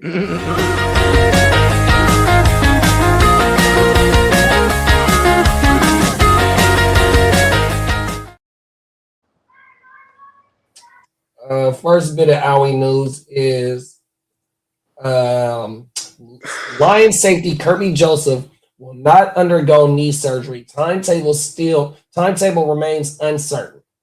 Damn, they're all fucked up in their defensive backfield. Who is the other person that's hurt back there? Brian Branch. Coming off of a nasty Achilles. What league was that Brian Branch won Peacock the last game, the playoffs, when he had them pick sixes? Or was that that was Joseph that won the league, huh? Yeah, Peacock, you still in here, big bro? It was definitely Peacock definitely won. Yeah, I'm still here. I came in second. That you won with them pick sixes? I think it was against Bakes. Oh yeah, that was two. I think that was 2 seasons ago. Yep. And he had Kirby Joseph. That was the nice guys. Yeah, I did win off of that. Those are nice guys. Okay.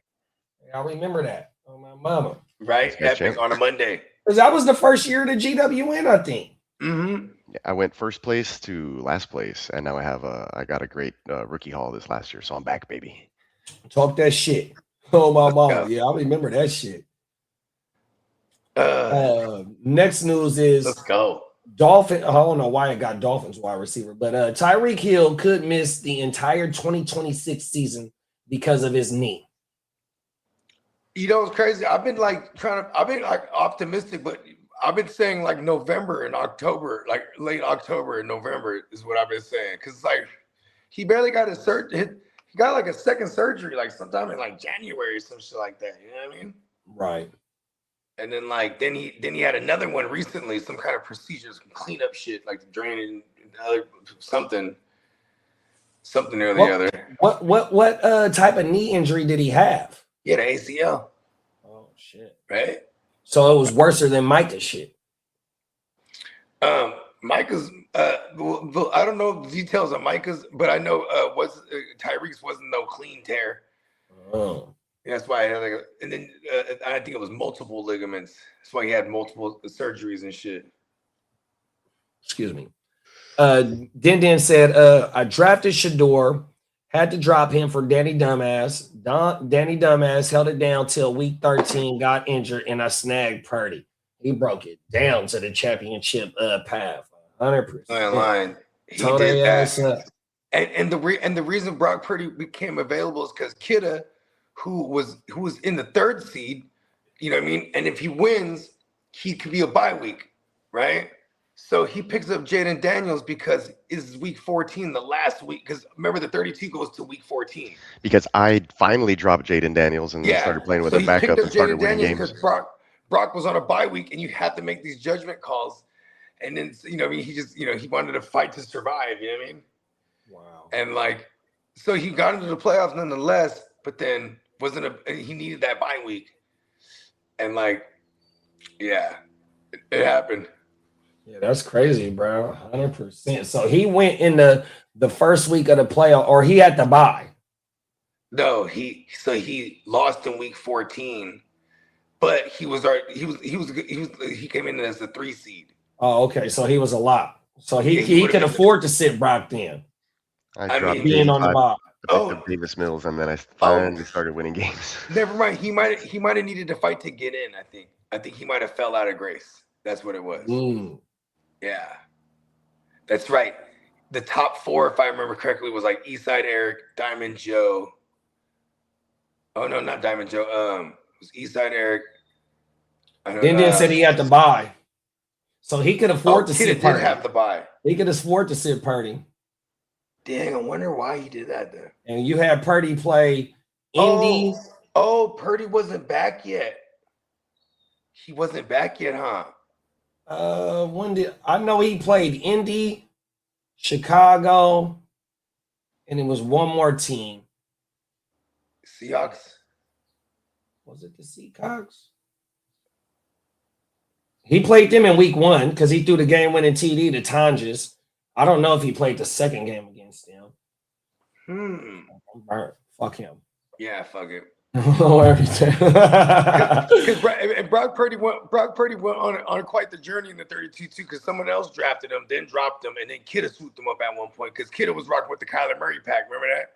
So he ditches him, picks up an injured Purdy right before he comes back. So yeah, you're right. He did come back around. Because I think we was doing some of the draft on WYGU, and I remember Kitteh saying, "I'm finna do it. I'm finna do it. I'm about to do this." Oh, everything. Hey, we laughed so hard, dog. Cause whole world. Hey, look, and then he was right. He's like, "Man, damn it! Should have never even took a chance on Kyler." He's like, "I hate Kyler." I'm trying to tell y'all, man, y'all not gonna get no fantasy content like this on the GWN, man. Not only do we present content with y'all, but we do battle with each other, bro, and that shit go crazy, dog. I ain't gonna hold you. 100%. In a super flex redraft, in the attempts to get QB greedy, like targeting Kyler as like a 3rd that could potentially be like a 2 or even a 1. Do you move QB later on? That's one of my moves this year. 100%. Because Kyler's going stupid late. The hype's gonna push him up eventually, or like Dennis might just grab him up hella fast. Dennis gonna grab him up. Let me see. What we say, Kyler? Dennis selects. Minnesota Dennis selects Kyler Murray. Here we go. Right, I'm gonna pull him. I'm gonna pull his ADP up in a 12-team super flex. Let's see where he's going. QB 5. He is at he's at the 7-12 right now. Who going ahead of him is Darnold, and who's being drafted after him is Bryce. And Stafford. So he's clumped up in that range. That's not so bad. In a lot of ways, I'd rather him than Darnold. But at least I know Darnold has a clear and definitive connection with his number one guy. You know what I mean? Right. But Jefferson bounced back shouty. Them is facts, bro. Real quick. I mean, Jefferson shit. He was hyper targeted because he is the offense, but it was just terrible. 100%. Where was he at? He sure did get targeted. It was just terrible targets. WR 21, 141, and 84 receptions. Damn, not so bad. 60. That's 60%. Like 60. Sheesh. Not so bad. That motherfucker got a Bogey, that motherfucker got a 30.4 target share. Damn, that's terrible too. Because it's like, and they were all outside the hash marks because like he just couldn't. They said McCarthy can't throw over the middle at all. Like, bro. So even like his ability to like lean on the tight end, that was just gone. So he's just trying to just go down the field and go to the side, like throw it along the sideline all day, every day. You know what I mean? It was just terrible. Because then you know what they're gonna do too. Just blanket Jefferson and just hope Jefferson he has to make a play on every ball. He gotta be Superman out there. He has to make a play on every single ball. Like, team on his back at wide receiver. Sheesh. That's why we should be excited for people like when people shit on Kirk Cousins, like for fantasy, it's like he makes sure them motherfuckers is gravy. But like I'm excited for like Brock Bowers, like because people are gonna spend up for him, right? But at least he technically is the value. He's not going like in the second round. Speaking of Brock Bowers, right? So I did a startup this year. Shout out to my dog, fantasy football big guy. That's my dog, right? Yeah, man. Shout out to the big guy because he's in the international with us, right? So he made another league with his homies and threw some of us to the invite, right? So I drafted the Bugatti in that league, right? Let's go. So I just got an offer the other day, Trey McBride, a 2028 first and a 2027 third for the Bugatti. So I countered with a 2027 second and that 2028 first. He counters with, oh, well, just send me back a third and it's a deal, bro. I'm like, hey, fuck it. I don't care. Hey, you can have the Bugatti or everything. But I'm glad because he thinking what you thinking now. Yeah. Bugatti finna get peppered. Yeah, by Cousins. And then we naturally are going to get the rookie and he'll lean on them tight end. Like, it's just how it works. And what other receiver they got over there?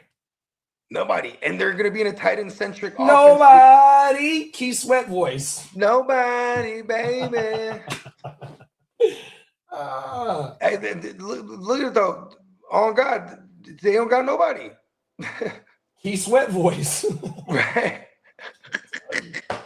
What is going on over there? Hey, nobody. Banks, hey, Banks, I told y'all taking for Jeremiah Smith. Oh, my mama. Like, and it's because they're not a draw, right? Like, so, it's like, it's not like these veterans were like the Diggs is in no rush to go to Vegas, right? Like, there's no veteran draw. Plus, on paper, without saying it, it's like, okay, this is kind of a get the head coaching legs under this new head coach.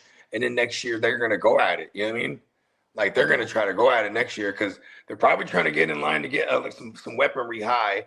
Like imagine if they do this right. Because look at their schedule. It's fucking brutal. The Raiders' schedule is so brutal to start off. They play the whole NFC West. Yeah, and they play the AFC East too. Oh, I didn't know that. Yeah, so like and they got the Bills. And they play and everybody in their division is playoff teams. And I think they play the AFC North, if I remember correctly. Oh no, not the NFC. You ain't here, Bates? They play the Shout out to my dog Bates. They play the NFC West. Look at this. They play the NFC West and the AFC East. Oh shit! Here you go, Bogey. Oh my goodness, Tino's a fool, bro. He said, "I won the very first East Side Super Bowl by trading Rodgers for Cap and Arian Foster." Come on, you remember that, big bro? I wasn't in that league yet, but I didn't know during that time. Yeah. Okay. Shout out. He said that was a 2011 season. Shout out to Tino. So I was up in that motherfucker playing poker. Isn't that an MVP Rodgers year, 2011? Or is that the Super Bowl year? No, Super Bowl year was 2010, I think. 2011, that was the first Cap. No, I'm talking about for Rodgers. Wasn't Rodgers an MVP in 11? Because he got. Hold on, let me pull him up. My bad. I know 12 was Manning. Let's see what they say about this intellectual fella. Shout out to Tino, the inaugural. I didn't know that he was the first East Side League champion. Cold world. Talk your shit, Tino. I gotta know my history. Where is the? I only know the new era history. Yeah, he was an MVP in 2011. Tino, you sold high. He was going correct. What is the stats for him in 2011? I'm gonna pull that up. Give me a second. I bet you. Oh, let me guess. Tino. Bet you he had 45. I bet you he had 4,500 yards passing, and he had like a 40. 45 tugs. Let's pull up his 2011 season, dog. Here we go, right here. 2011, 15 games played, 500 attempts, 4,600 yards, 68.3 completion percentage. He averaged 9.2 yards per attempt, 257 rushing yards, 3 TDs, and 45 TDs thrown. So he almost had a 50 piece. There. And he averaged 26.9 fantasy points per game, dog. Tino got the house. What did Arian Foster do in 20? Hold on, let me put Arian Foster. That was the Gary Kubiak years, bro. With Houston Tech, him and Andre Johnson. How do I? Oh, I lost. Yeah, I want to say Shanahan was there before he went to Washington with his pops. Here we go, right here. Arian Foster, 2011.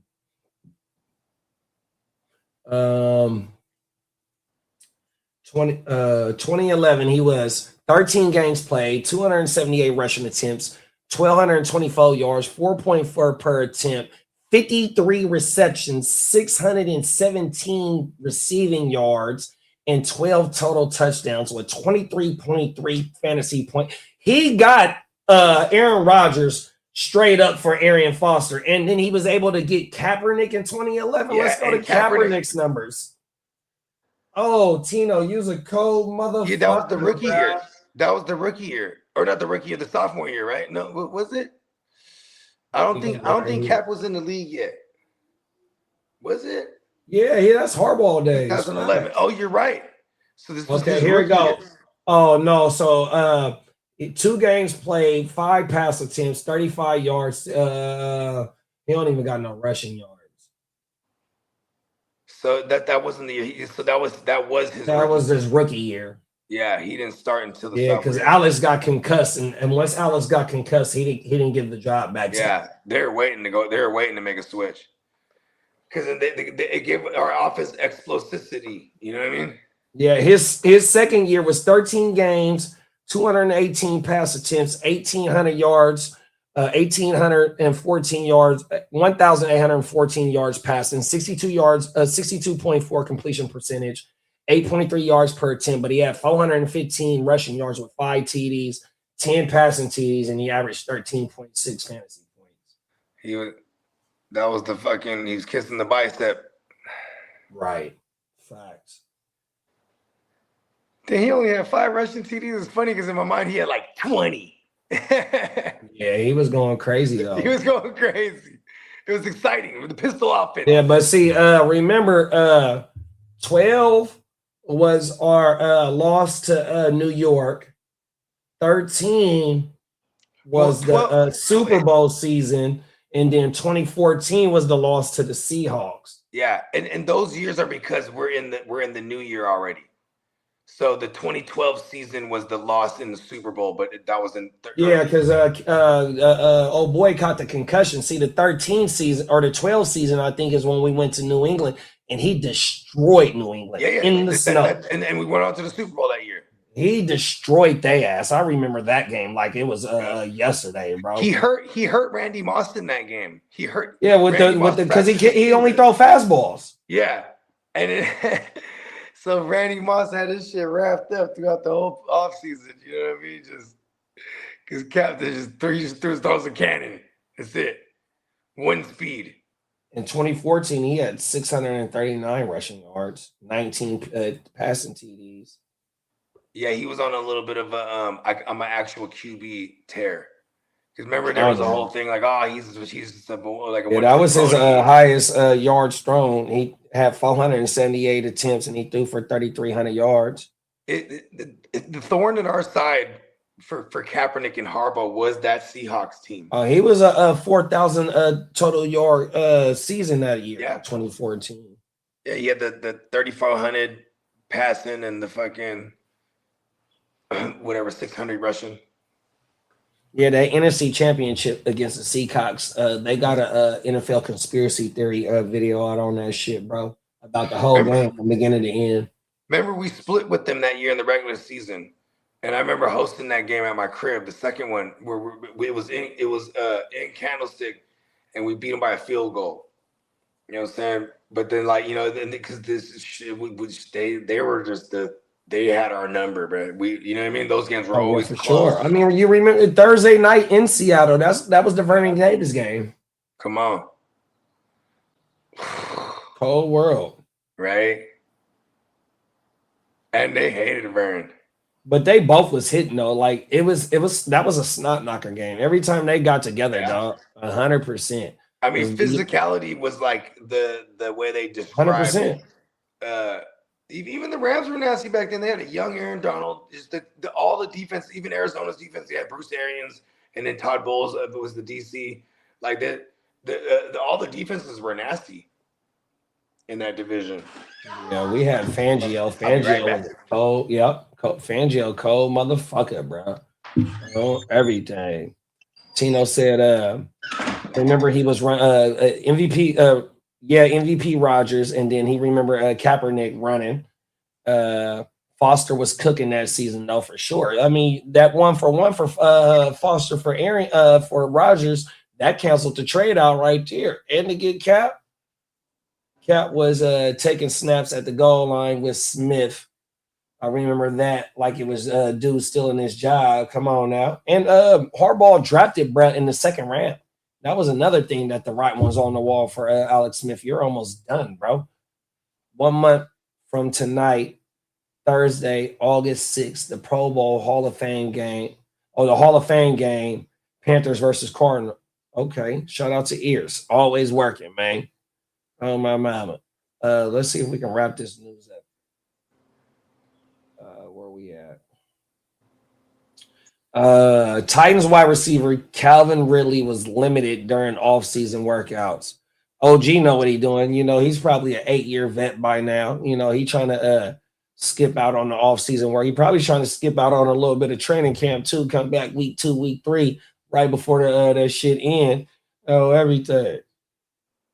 Browns tight end Harold Fannin Jr., undisclosed, remained active throughout the offseason rehab. Okay, I wonder why his injury is undisclosed. 4 weeks until football. I can't wait, big bro. Facts. We here. Everybody that's hyped up about their teams in Dynasty, we about to see what them bitches is about here pretty soon. Oh, my mama. Player news. Let's see if there's a player news drop. Extension, free agency, pause. Yeah, let's just fuck it. We're gonna keep it rocking. Player news and rumors. 49ers Mike Evans reportedly dominated the red zone drills and OTAs. Yeah, for sure. He's gonna make it a whole lot easier for everybody on that offense to get busy in the red zone for sure. I just hope that we spend a lot of time in the red zone this year, fully healthy. Facts. Mac Jones could become a trade target if another team loses a QB. Yeah, I would believe that for sure. And you know, today's prices and yesterday's price as well, if that happens. Hopefully that doesn't help. I mean, hopefully that doesn't happen this year, you know, even though I am a Niner fan and I would love to get the highest of the highest compensation for Brad right now. But, you know, I mean, we are invested in a lot of these and we are invested into all 32 teams as fantasy football degenerates. So we don't want nobody to go down on everything. Rookie tackle Monroe Freeling working on both tackle spots. Where did Freeling go? To the Panthers? Oh, yeah, it says that. Panthers rookie tackle. My bad. Can't wait to rock with my lawyer Tino soon. Talk that shit. Cowboys, Tyler Smith could be moved to left tackle if needed. They got some problems on the offensive line. Tino in the building. What's going on with the offensive line in Dallas, big bro? Then it says the Raiders, Jalen Naylor projected as a WR2. That motherfucker is projected as the WR24. He might can explode to be a WR20, but I don't see him cracking in them teams 100%. I mean, and there's opportunity for him too, because you know all they got is you're the best around and nothing. Oh, every time. I don't think they're going to keep you around. For real, bro. I mean, you know what's crazy? Naylor is the dart throw that could be like the cheap, greasy money. You know what I mean? Because I agree with you because I got him in the next gen, even though I just traded for AJ Brown.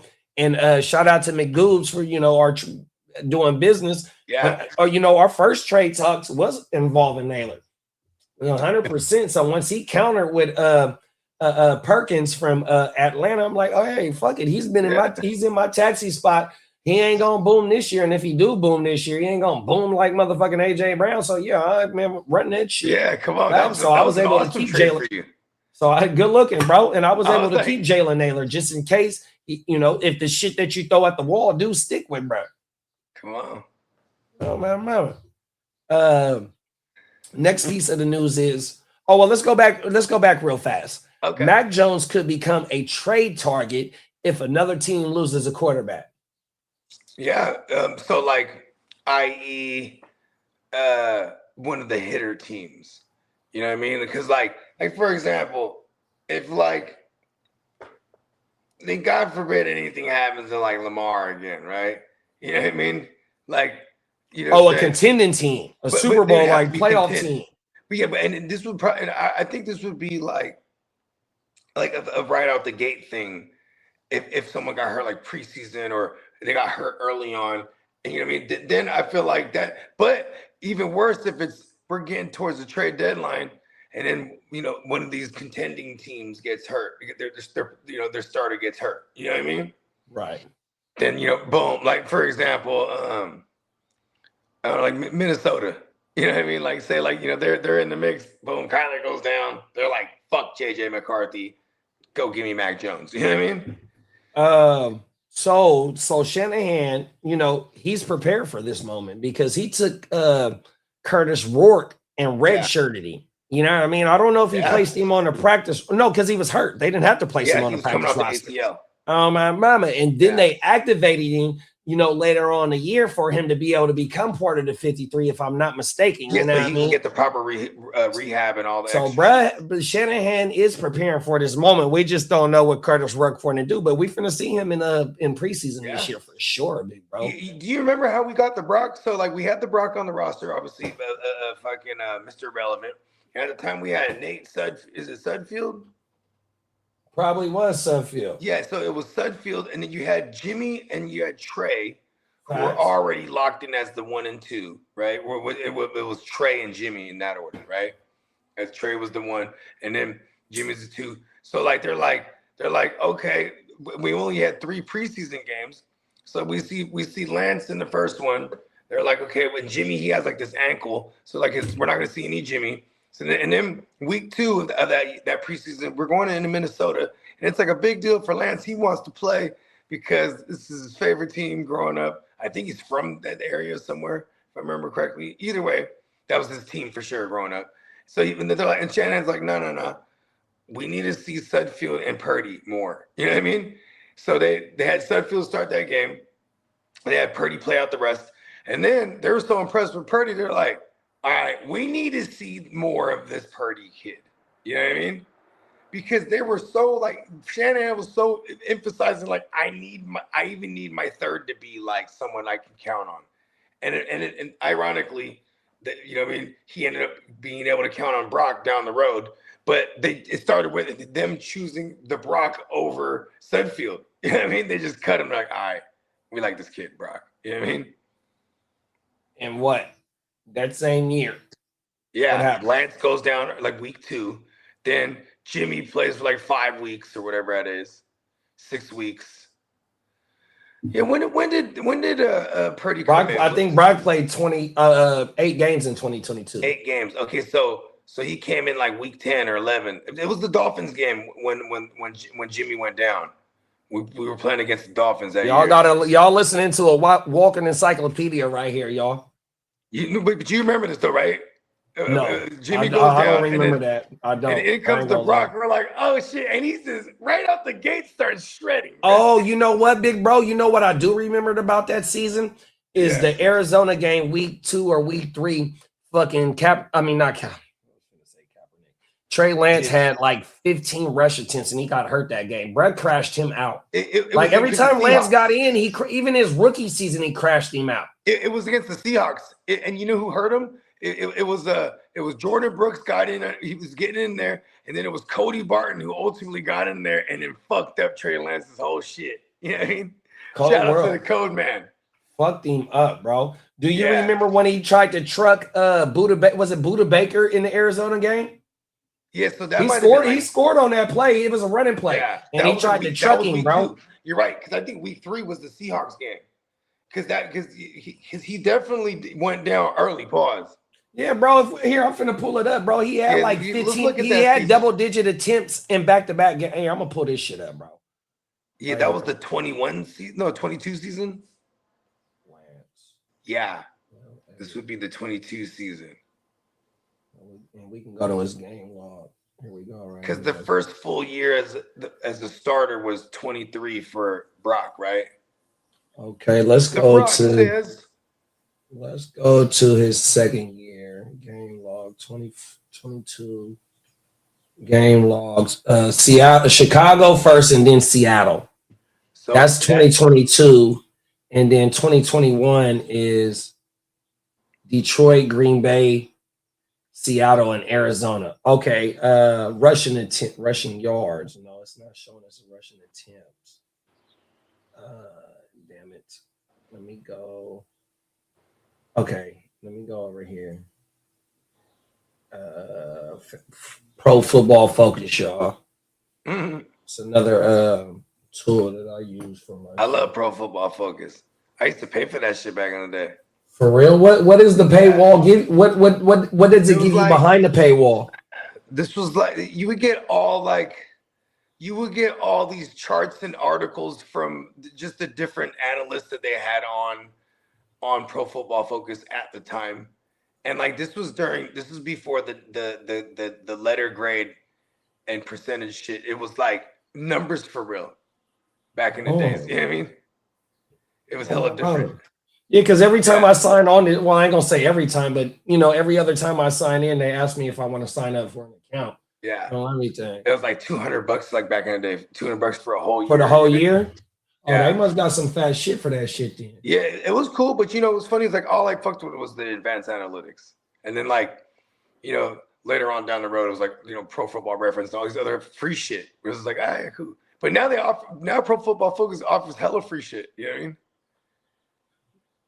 Yeah, when I do my target breakdown for teams, that's where I go to. Yeah, hell yeah. On my mother. Because they'll tell you the slot targets, they'll tell you the fucking out targets.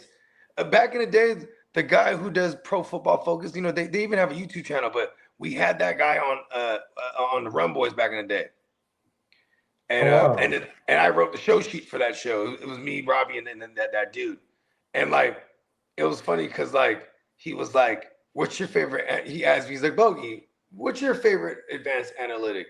And I forget what it was called, but it was like clean pocket presence or something like that. Oh yeah, that's one of the one here. I'm gonna tell you right now. Yeah, it's like clean pocket and then dirty pocket or something like that. It's called. I'm gonna tell you right now because I just did one of my quarterback videos. You got clean pocket completion percentage. Then you got clean pocket catchable rate. Yeah. Right. Then you got the under pressure, right? What's the under pressure? You got pressure completion percentage. You got deep ball completion percentage, true completion percentage, those are my play favorites. action completion percentage, red zone completion percentage, and blitz completion percentage. See what I'm saying? And like I remember during that time, this was like in 2020 or going into 21. And I remember I was like, yeah, what's alarming to me is Danny Dumbass. And he just laughs, right? He's like, who? I was like, oh, Danny, you know, because I'll just say a nickname like it's their actual name. So he was laughing. I was like, oh, Daniel Jones. I was like, because at the time he had like the worst clean pocket completion rating, but like under pressure, his numbers were staggeringly better. You know what I mean? It was like, it's super odd. You know what I mean? Right. Well, his offensive line in New York was terrible. Yeah, it sure was. But like when he had a clean pocket, he was terrible. You know what I mean? When he actually had a clean pocket, he was bad. He was ass. Yeah, that's just fucking dumb. Oh, go ahead. No, I was just gonna. Bake said Dante Thornton is looking better than Besh. Damn. We still got Bakes up in here too, talking about the Raiders on my mama because of the passing game for sure. Yeah, I'm excited for Cuzzo's over there. Like just for fantasy purposes, like I almost like you know, we shouldn't be far fetched. Like, you know, maybe really let that kid sit the whole year. I mean, Clint Kubiak, his dad Gary Kubiak was a backup. You know the importance of seeing the game from. You know what I mean? And like shit, that's what helped him become an OC. He was, I want to say, when he was the backup to Elway, he was already like the OC assistant or something like that. He might have even been the OC. I mean, for them to go get, who was it, Quay Walker and what's the kid from Philly that they went and got? Was it Nolan? Nakobe. Oh, Nakobe Dean. Yeah. Oh, my mama, you know, they trying to put together something over there on that defense, you know. Right. Who else did they sign? Did they get Morningwig last year? It was Phillips, but then like that had this whole debacle with Phillips last year. Who did they bring? Got a few more. They signed a few more pieces over the last 2 years on that defense. Wasn't it like a safety? Yeah, I want to say they got Morningwig, and then they got I don't know if it's Palomalo's Peoples, but his name is kind of like oh my mouth. Yeah, I think they gave him like a little bag too. He was kind of balling here and there last year. Do they still got? I know Devin White's gone now, and then Jeremy Chin. Jeremy Chin was the other one they brought in. Oh, right. It is Chin. That's exactly who it is. It's Chin and the Palomalo Peoples on everything. Yeah. If Chin's still there, that's dope. He's good. Bake said Jack will get his opportunity. Tino said, I'll be out there early this year, bruh. Had FOMO seeing the draft on YouTube last year. Talk that shit. Come on. Everything. Let's go, Tino. Hey, we need you to lead the team. You feel me? Come on now. Yeah, I didn't get a chance to meet Big Bro last year. Oh, that's right. Because I slid out on Saturday. Because remember, I came through hella early on Saturday, and I didn't want to leave because we had to get on the freeway that day. Yeah, I'm over there getting fucked up. Luckily, Mikey was the one that started the road trip because I got to get back because it was hella medicine still. It was still drank. Man, I'm not leaving right now. Fuck that. Everything. Real talk. I'm like, yo, this is going down this year. Din said he coming the same day as Tino. I'll be ready. And then Tino got a damn good question for us. He said, okay, would you say you can get more for Purdy? Would you trade him over Mac? that would just put us in a fucked up dead cap because he's only like 1 year removed from signing his deal. You know what I mean? But I like Purdy's mobility though. He showed a lot of his mobility in the 2024 season when nobody was out there but Juwan Jennings and fucking Kitteh, and he was in and out the lineup. If the 2024 season, and Trent Williams was down, the offensive line was shitty, bro.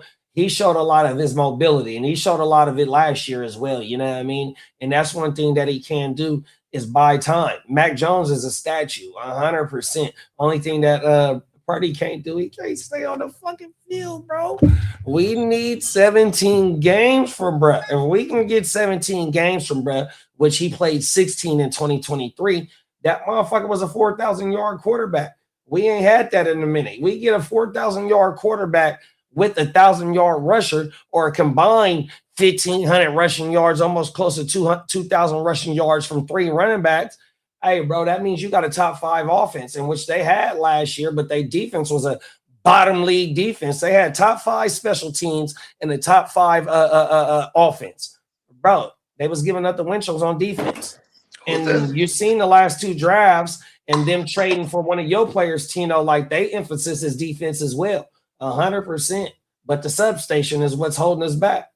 I ain't gonna hold you. It's exactly what it is. No, them is facts, man, bro. That's exactly what it is. Bro, you had Dre Greenlaw completely dominating the Super Bowl in the first half. And all he doing is celebrating with his peoples. And the substation has far reach. The whole world. Hey, you know what too? I remember, because look at earlier this year, it was the week before the playoffs where we're about to play the Eagles, right, on the road. But I was in Santa Clara because it was my goddaughter's baby girl's first birthday, right? So we in this thing, it's cracking, right? You know what I'm saying? But we got the hotel. That's the whole point. I was trying to remember where I brought this up. We're at the little woo-wop right there, right across. You know what I'm saying? Where I'm looking out my window, I can see Levi's. So I'm sitting there. I even sent it to the group that I'm sending pictures of it. They had the whole stadium decked out for the Super Bowl because, they're hosting type of shit. You know what I mean? Right. But, and like, I sent it to my music thread. You know what I'm saying? Shout out to Prime and everybody. And then, they're like, I've just said jokingly, I'm like, while I'm out here, I'm going to tear down that goddamn substation. And then, it's later on, it's like a couple of days later.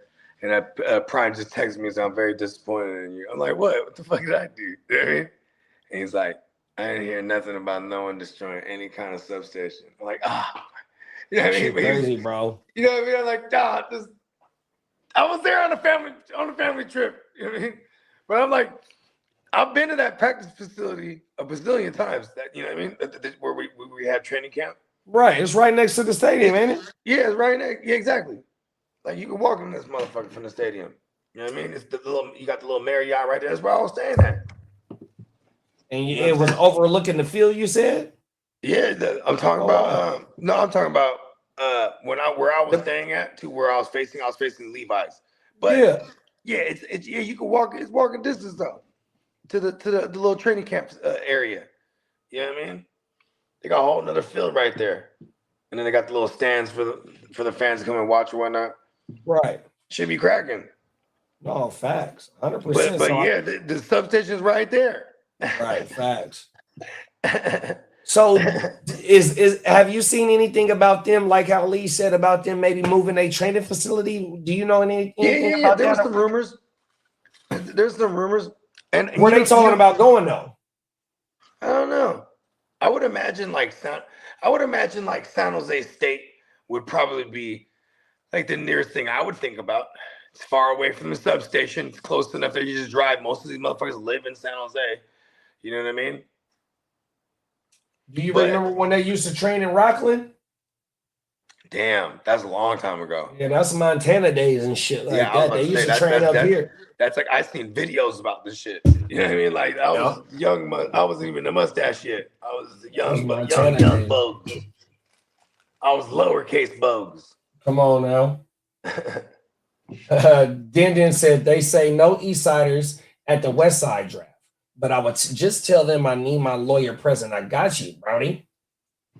You know what I mean? But see, that's the thing though. But that's the thing though too. It's like, what's his name's in that joint? AJ's in that joint, and like Pesci, he was in it last year.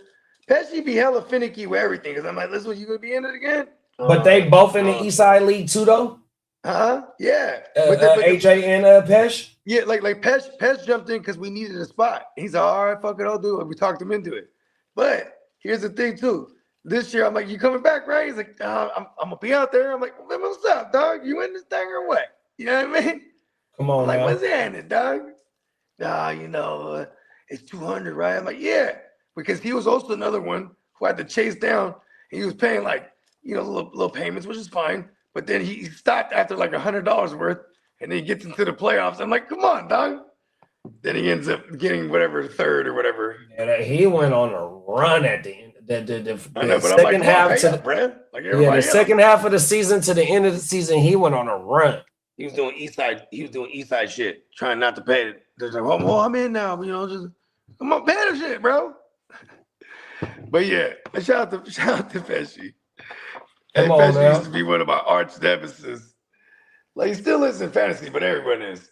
But like, he was the op. Because he would always take fantasy banter to like, it's this funk. Fuck that. And he's a boxer and he trains boxing and shit. And he trains other people too. Like, he's a trainer like that type of shit. Oh, wow. Yeah, he dope. It's crazy because like, he's a little guy, but he has like these like he has like arms that are hella long. Like he has like the arms of like a 6-footer, like lengthwise. Oh, wow. The wingspan. Yeah, you know what I mean? Because I remember last year he was like, "Put your fist up." I'm like, "What you trying to fucking do? The tail of the take?" You know what I mean? What's your reach? Yeah, you know what I mean. The Hitcher was like, "Oh, okay, this motherfucker got some long ass, freaking, he's dragging his arms and shit." Come on now. He has some long ass arms and short ass legs. So he's just dragging his shit. You feel me? Shout out to Pesh. No, but Pesh always want to take it there. He wants to go to 10. You know what I mean? It'll always start with like almost like he always starts for people too. He'd be like, I'm gonna beat your ass this week. What? Like, because you'd be playing each other, right? And then they'd be like, yeah, I'm gonna get in that ass, I'm gonna spank that ass. Like, it's always like that. Yeah, not beat your ass, it's always spank that ass. Tino put it in the chat. He'll vouch. This is like his go-to. I'm gonna spank that ass. And then he'll say like wild shit that I don't get. He'll be like, and this is like in the text thread with everybody. But he'll be like, yeah, hey, chisel chest, I'm gonna spank that ass this week. And you're like, how do I react to that? Yeah, I mean. Tino said he was a legit boxer. He was California champ at 145 pounds. Come on now. And 145 at his height is all muscle. Like, this fool is solid too. Like you know what I mean? Come on now. Yeah, he quick as fuck too. That's why he Out always to the breath. He might lose a debate and then he goes straight to fighting. Well, I'll box you. He's like, he's always ready to crash, bro. I fuck with Pesh. Yeah. Go ahead. My bad. No. I'm just saying. I love seeing the evolution of Pesh over the years. Because the moment I stopped feeding into it, because we had a rivalry for almost 10 years. East Side? Was because I know it's also because like my big homie is his big homie. You know what I mean? Oh yeah. Yeah, I mean, but like, you know what I mean? They were neighbors growing up, type of shit. Okay. So like, you know what I mean? Derek said, shout out to Derek. He said, was on the phone and missed all the good football intake. Damn it. Oh, my mama, we was cooking for a minute, bro. Shout out to Brian. Brian, don't even go watch it, Derek. We had a lot of good isms. Don't even watch it because we're going to war soon here. I don't want you to know anything I'm talking about. Brian, Brandon, Tino. Who else was in that motherfucker earlier talking about? We had three newcomers. Shout out to them. Yeah. Brian, and Kryler. Yeah, Kryler. Siler. I think his name was Kryler. It would be Siler, right? Oh, Sly, yeah, Kryler. That's the Kyler Murray talk on. Oh, I'm burnt out, bro. Get the fuck out of here. Oh my goodness. Emil was in here, Crooked was in here, Soundwave was in this bitch, Marco was in this bitch. Oh yeah, it was going down. Bake said there's only one The Brock, and his last name happens to be Bowers, not Purdy. Oh, come on. Now he's trying to take the Brock title from him? You can't take the Brock title from the Brock. Brock can't take the Brock title from the Brock. Listen, the Brock's already been to a Super Bowl in Brock's house. Oh, and we lost it. Bakes gave us some insight about Joe Pesci's playoff run. He said Pesci was cool. Only reason he made that playoff run was because I traded him back his starting quarterback in the brisket. Yeah, that's what he was searching for. Was a quarterback. Because he had dropped the brisket at one point. Pesh. And see, Pesh do crazy shit like that though, because he goes, "Oh shit," because then Brissett blows up. Oh, I gotta have him back. Like, I love Pesh, man. Yeah, I was trying to trade him Daniel Jones on everything. I remember that now. Daniel Jones, I was running with Caleb and Drake May, and I had Danny Dumbass sitting there, and he ended up getting hurt. I wish I would have sold high on him. I don't know if Danny's watching, but he definitely traded him Puka early. I forget what the trade was. It's not important, but just the fact that he sent the Puka, and I was mad as fuck because it came back to hit me in week 14. It was winning. I'm in. Denny traded me Pickens. Hey, Denny was going crazy. Oh my mama, because I gave him Dobbins. Because I think one of his running backs went down, some shit like that. That was a damn good trade for you. Oh my mom. But that was early though. Yeah, that was hella. That was like within the first 4 weeks, I think. First 5 weeks. I want to say that might have been week 3 or 4. Something like that, bro. Facts. Because then there was little flurries. Trades were happening like flurries in that league. Just doop, doop, they were popping up here and there. I like it. Banks had that shit shaking right out the gate. He was like, listen, I'm about to, you know what I mean? We're about to flip the whole script. Come on now. Yeah, I'm excited. Banks is locked in again. You know what I mean? It's going to be good times, bro. Yeah, we right around the corner. I need to holler at you too, Banks. You know what I mean? You know what I'm saying? If there's a dish that you want to whip up, you let me know, and I'll go get all the ingredients, type of shit. If you were down, honestly, we just appreciate him as a guest. He is a competitor too, so he will. You know, you don't have to cook, but that would be dope, right? You know what I mean? Because he's one of them. He's one of them ones. We're gonna have like it's almost like a little mini chef off. It's facts. Hey, but I don't get paid for that shit. My boy get paid for that shit. That's a fact, right? Oh. Well, we need the gumbo. We need the gumbo. He could even just be like an overseer, if anything. Like facts. You know what I mean? Nah, if he want to get down, man, it's we got mansion. Multiple kitchens. Yeah, we got a mansion out there, bro. Oh my mama, we finna throw down, bro. Motherfucker ain't got to leave if they don't want to. So run me down what the shopping list look like for a gumbo pot. For the pot, you need cans of the crab. You need chicken broth. You need all the seasonings. Right. You need so like Old Bays and like slap your mama's shit like that. We need the name brand seasonings is Old Bay and Accent. Other than that, the paprika, the garlic top. Because the only MSG that goes in there is the Old Bay. Okay. And the Accent. Other than that, it's all paprika, garlic, onion, garlic paste, minced garlic, oregano, basil, bay leaves. Right. Gotta have the bay leaf. What else? We can do onion paste. We can do onion paste. And then after that, right? Yeah, no, on everything. And then after that, then you need the shit for the roux, and then all that. Other than that is then the crab, which we do is we do crab, and then we get these canned crabs. They like $20 a piece, right? But it's all canned claw meat, And so you put 2 of them as well, then the chicken, the shrimp. So if we don't get actual crab, right? When it is actual crab, we can just do 4 cans of that instead, right? If we can't get like, actual crab like out there. No, we'll be able to get crab. Matter of fact, as we get closer, I'll start tapping in with my cousins that live out there and see what seafood spots they got. I mean, there is a seafood city, like the Filipino joint. So it's the one out there? Yeah, for sure. 100%. I didn't know that. Yeah. Yeah, we'll be good then. And other than that, really good. Yeah. Yep. Other than that, it's just the hot links. And so we can't get all the hot links. We can't get all the hot links at Costco because we put 4 different hot links in there. Yeah, and Dewey's, hot links, the garlic sausage, and then the Cajun sausage. Okay. If anything, too, if the sausage, if any, we can cop those out here. No, we get them at the grocery store out there. They got okay. Yeah, that'd be at like the kind that you need. Yeah, whatever local grocery store they got out there. Facts, because they'll have the shit that we'll need. Okay. Everything. And then I just go to my local grocery store out here with the pot. Like I said, I'm driving up, so I'll put the pot in the truck with me.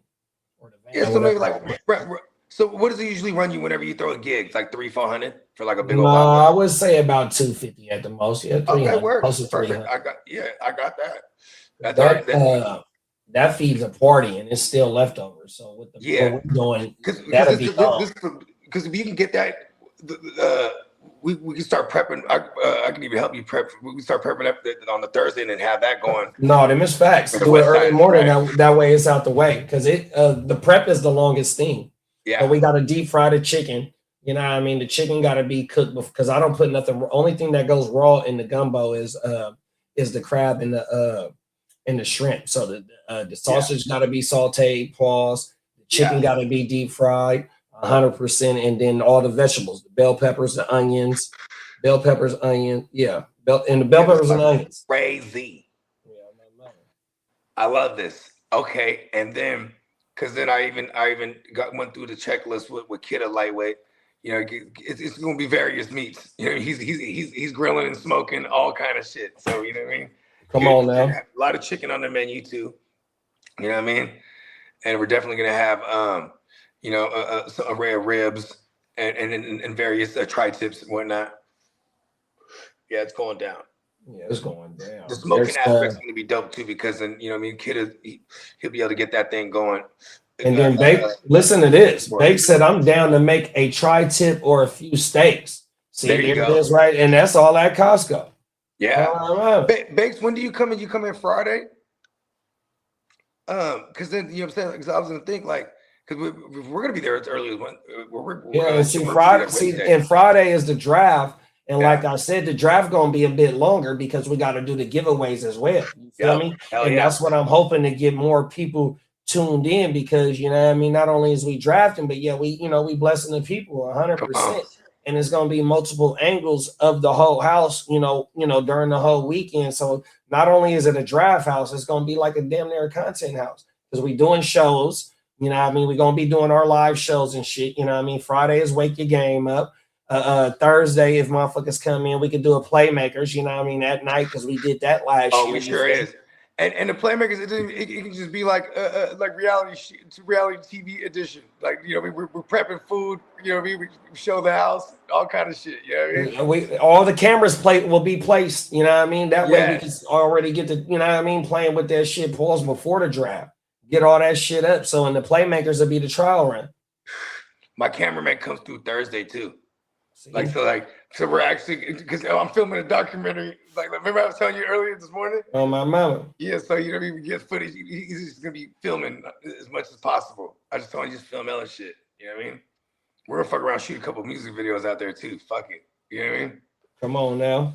Yeah, like one of my ideas for the video. I got a song with Maddie, and I was like, bruh, the theme for the video could be just we're just at this fantasy football draft. You know what I mean? Come on now. Yeah, just footage from the West Side League. It's it right there. Boom. And then, it's kind of, and it looks like reality TV show-ish because you're going to, from my guy filming, you're going to see all the other cameras everywhere. You know what I mean?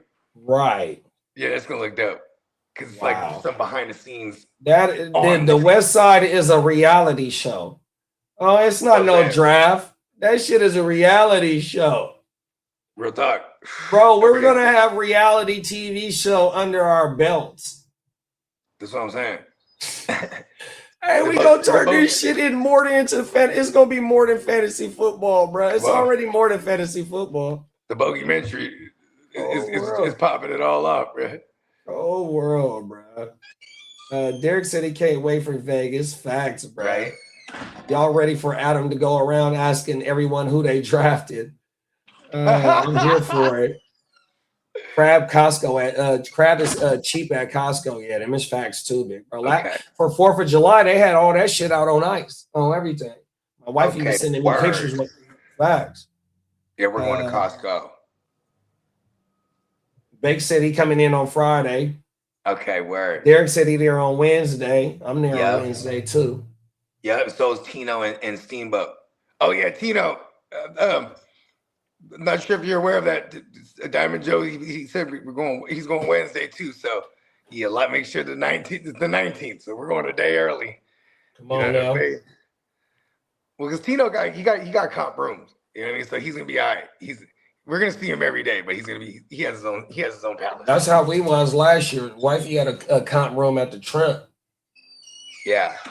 He was kicking it in that motherfucker. Everything. Going down, Bake said, I got a butter garlic roasted baby red potatoes recipe. Also some General Tazo green beans with bacon bits. Oh shit. Okay. See, that's a plate that you pay for at a nice ass restaurant. So I'll go get a bag of some baby red skin potatoes. You know what I mean? They got them at Costco. Yep. Bacon, bong, got them at Costco. Yeah, that Costco runs everything. Facts. Yeah, because the way I did it, think about it. We get all the drink. We get food from that bitch. We get snacks from that bitch. If they don't have what we're looking for there too, there's a Bevmo, and it's basically Costco prices. You know what I mean? Come on now, Bevmo's my shit. Yeah, Bevmo. Hey, what's the other? No. Total Wine and More is my shit. That's who I fuck with. Oh yeah, they got that. They got one of those out here. Yeah, they because the way I have it work, you know, everybody threw in X amount, and then I made them throw in an extra 100 each. So now I just boom all that money we're stocking up right out the gate. Boom, food and drinks. Boom, one shot. You know what I mean? Come on now. Right? It's going down. Peacock said, work kicking my ass today, man. Hopefully you get in and get out, big bro. Yeah, hurry up this weekend. Hurry the fuck up. Right? I know. Look. Yeah, but we're on Wednesday Eve. That's how you got to view Tuesday. You're on Hump Day Eve. One more day closer to Vegas, bro. You know, come on now. We're just smooth sailing to Vegas. Tino said he's down for whatever. Come on. Then he said, "Are you guys staying in Henderson?" Yeah, at my uncle's house. So we can house like 8 people. So you know what I mean? Just couches. He has some rollaway beds, and there's a few empty beds too. He said he might stay at a casino there in Henderson. Okay. That's what Tino said? Yep. Okay, word. Yeah, perfect. Street Fighter. Right. Peacock said 76 emails down and 17 jobs submitted. Still need 5 more jobs and then 6 more videos. Sheesh. Yeah, you grinding today, big bro. Come on, B. Derek said, the hard work you put in earlier in the week, I would imagine makes the load easier towards the end of the week, right? Hopefully, bro. Yeah, hopefully. And then Derek said, I feel you, Peacock. Work killing me too. And I'm working OT until 6:30. He got a few more hours too. Derek. 2.5. Derek, you know what's crazy is Derek, his boss really be riding him. Like his boss really be riding him. Punk motherfucker. Derek, hopefully he ain't watching. You know what I'm talking about. Yeah, hopefully Brian ain't watching. My bad, supervisor. Cold world. Shit, man. We almost 4 hours in today, y'all. Yeah, we was rocking today, huh? Shit, we could put a ball on this. Oh, my man. Peacock said I got about an hour and a half before 4 p.m. when I take my last an hour for lunch and call it a day. Damn, bro. Nice. That's smart. It's like getting off early. He's like, it's my lunch, and then I happen to be off after. That's how it was for my job, because I didn't take no break, so I take an hour lunch, and then after lunch it's only an hour and a half. Oh shit! This shit cut me out. Fuck it, take us home. You got anything going out? They hate no big bro. He's got the Matrix. That's what he has. Oh, I see you, big bro. Okay. Facts. I ain't got nothing else. Just everybody take advantage of the last couple of minutes of the sale. Will be a little while before we get something else going on that. But neonpeacockmerch.com. Ooh.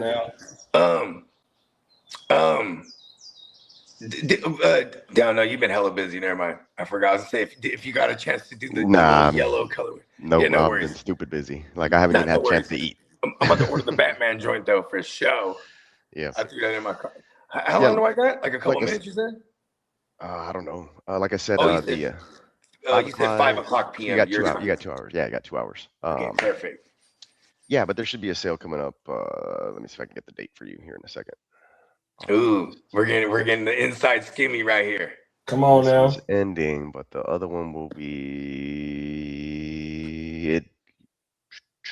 You're looking at about 2.5 weeks from now. We'll have a $12. Okay, not bad for the banger one. We'll have a $12 flash sale on t-shirts. Just the $12 t-shirt sale only. Everything else is still regular priced. So yeah. No hoodies, no 35% off the whole deal. Just $12 shirts. Cool. And then we'll have a back to sale, but that's all the way in August. Back to school sale. Cool. Yeah, and that's when we're getting some hoodies there. Yeah. Let's show.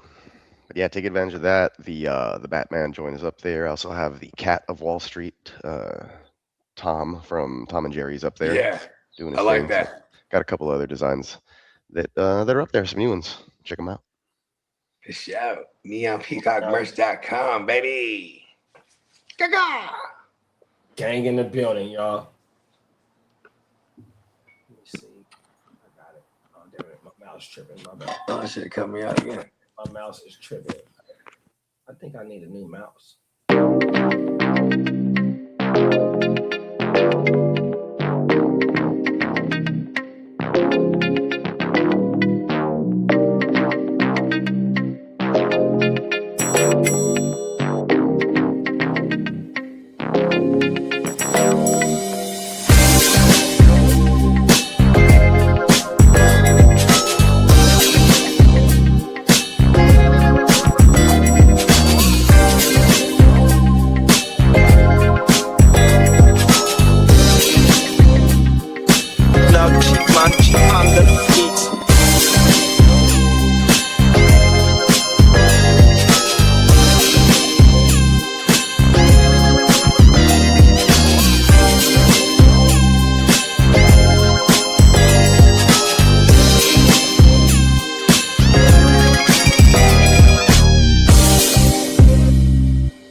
Make you call it quits. I can execute the plan on improv. improv off script. With my brothers from another living color with the skit. Yeah, with the shit. Finna call a blitz, make you call it quits. I could execute the plan on improv off script. With my brothers from another living color with the skit. Yeah, you half steppers can't fuck with this. I'm with the big steppers and we stumping shit. Ice grill, you can feel the momentum shift. Alpha and the Omega, I'm the Genesis. Real savage, go getter. Yeah, I'm getting it. School of hard knock, I'm the mascot flipping shit.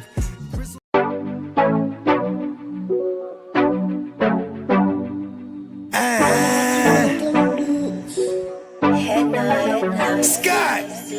Yeah, let me quarterback this. We came a long way from throwing money in the mattress. I played a long game to get rich. They say the game is a bitch, but the bitch is the baddest. Bowie Scott Flame won't treat my name like I'm Cassius. Keep flame cause I'm cautious. I'll burn you to ashes. Double cross the bosses and get hit with the ratchet.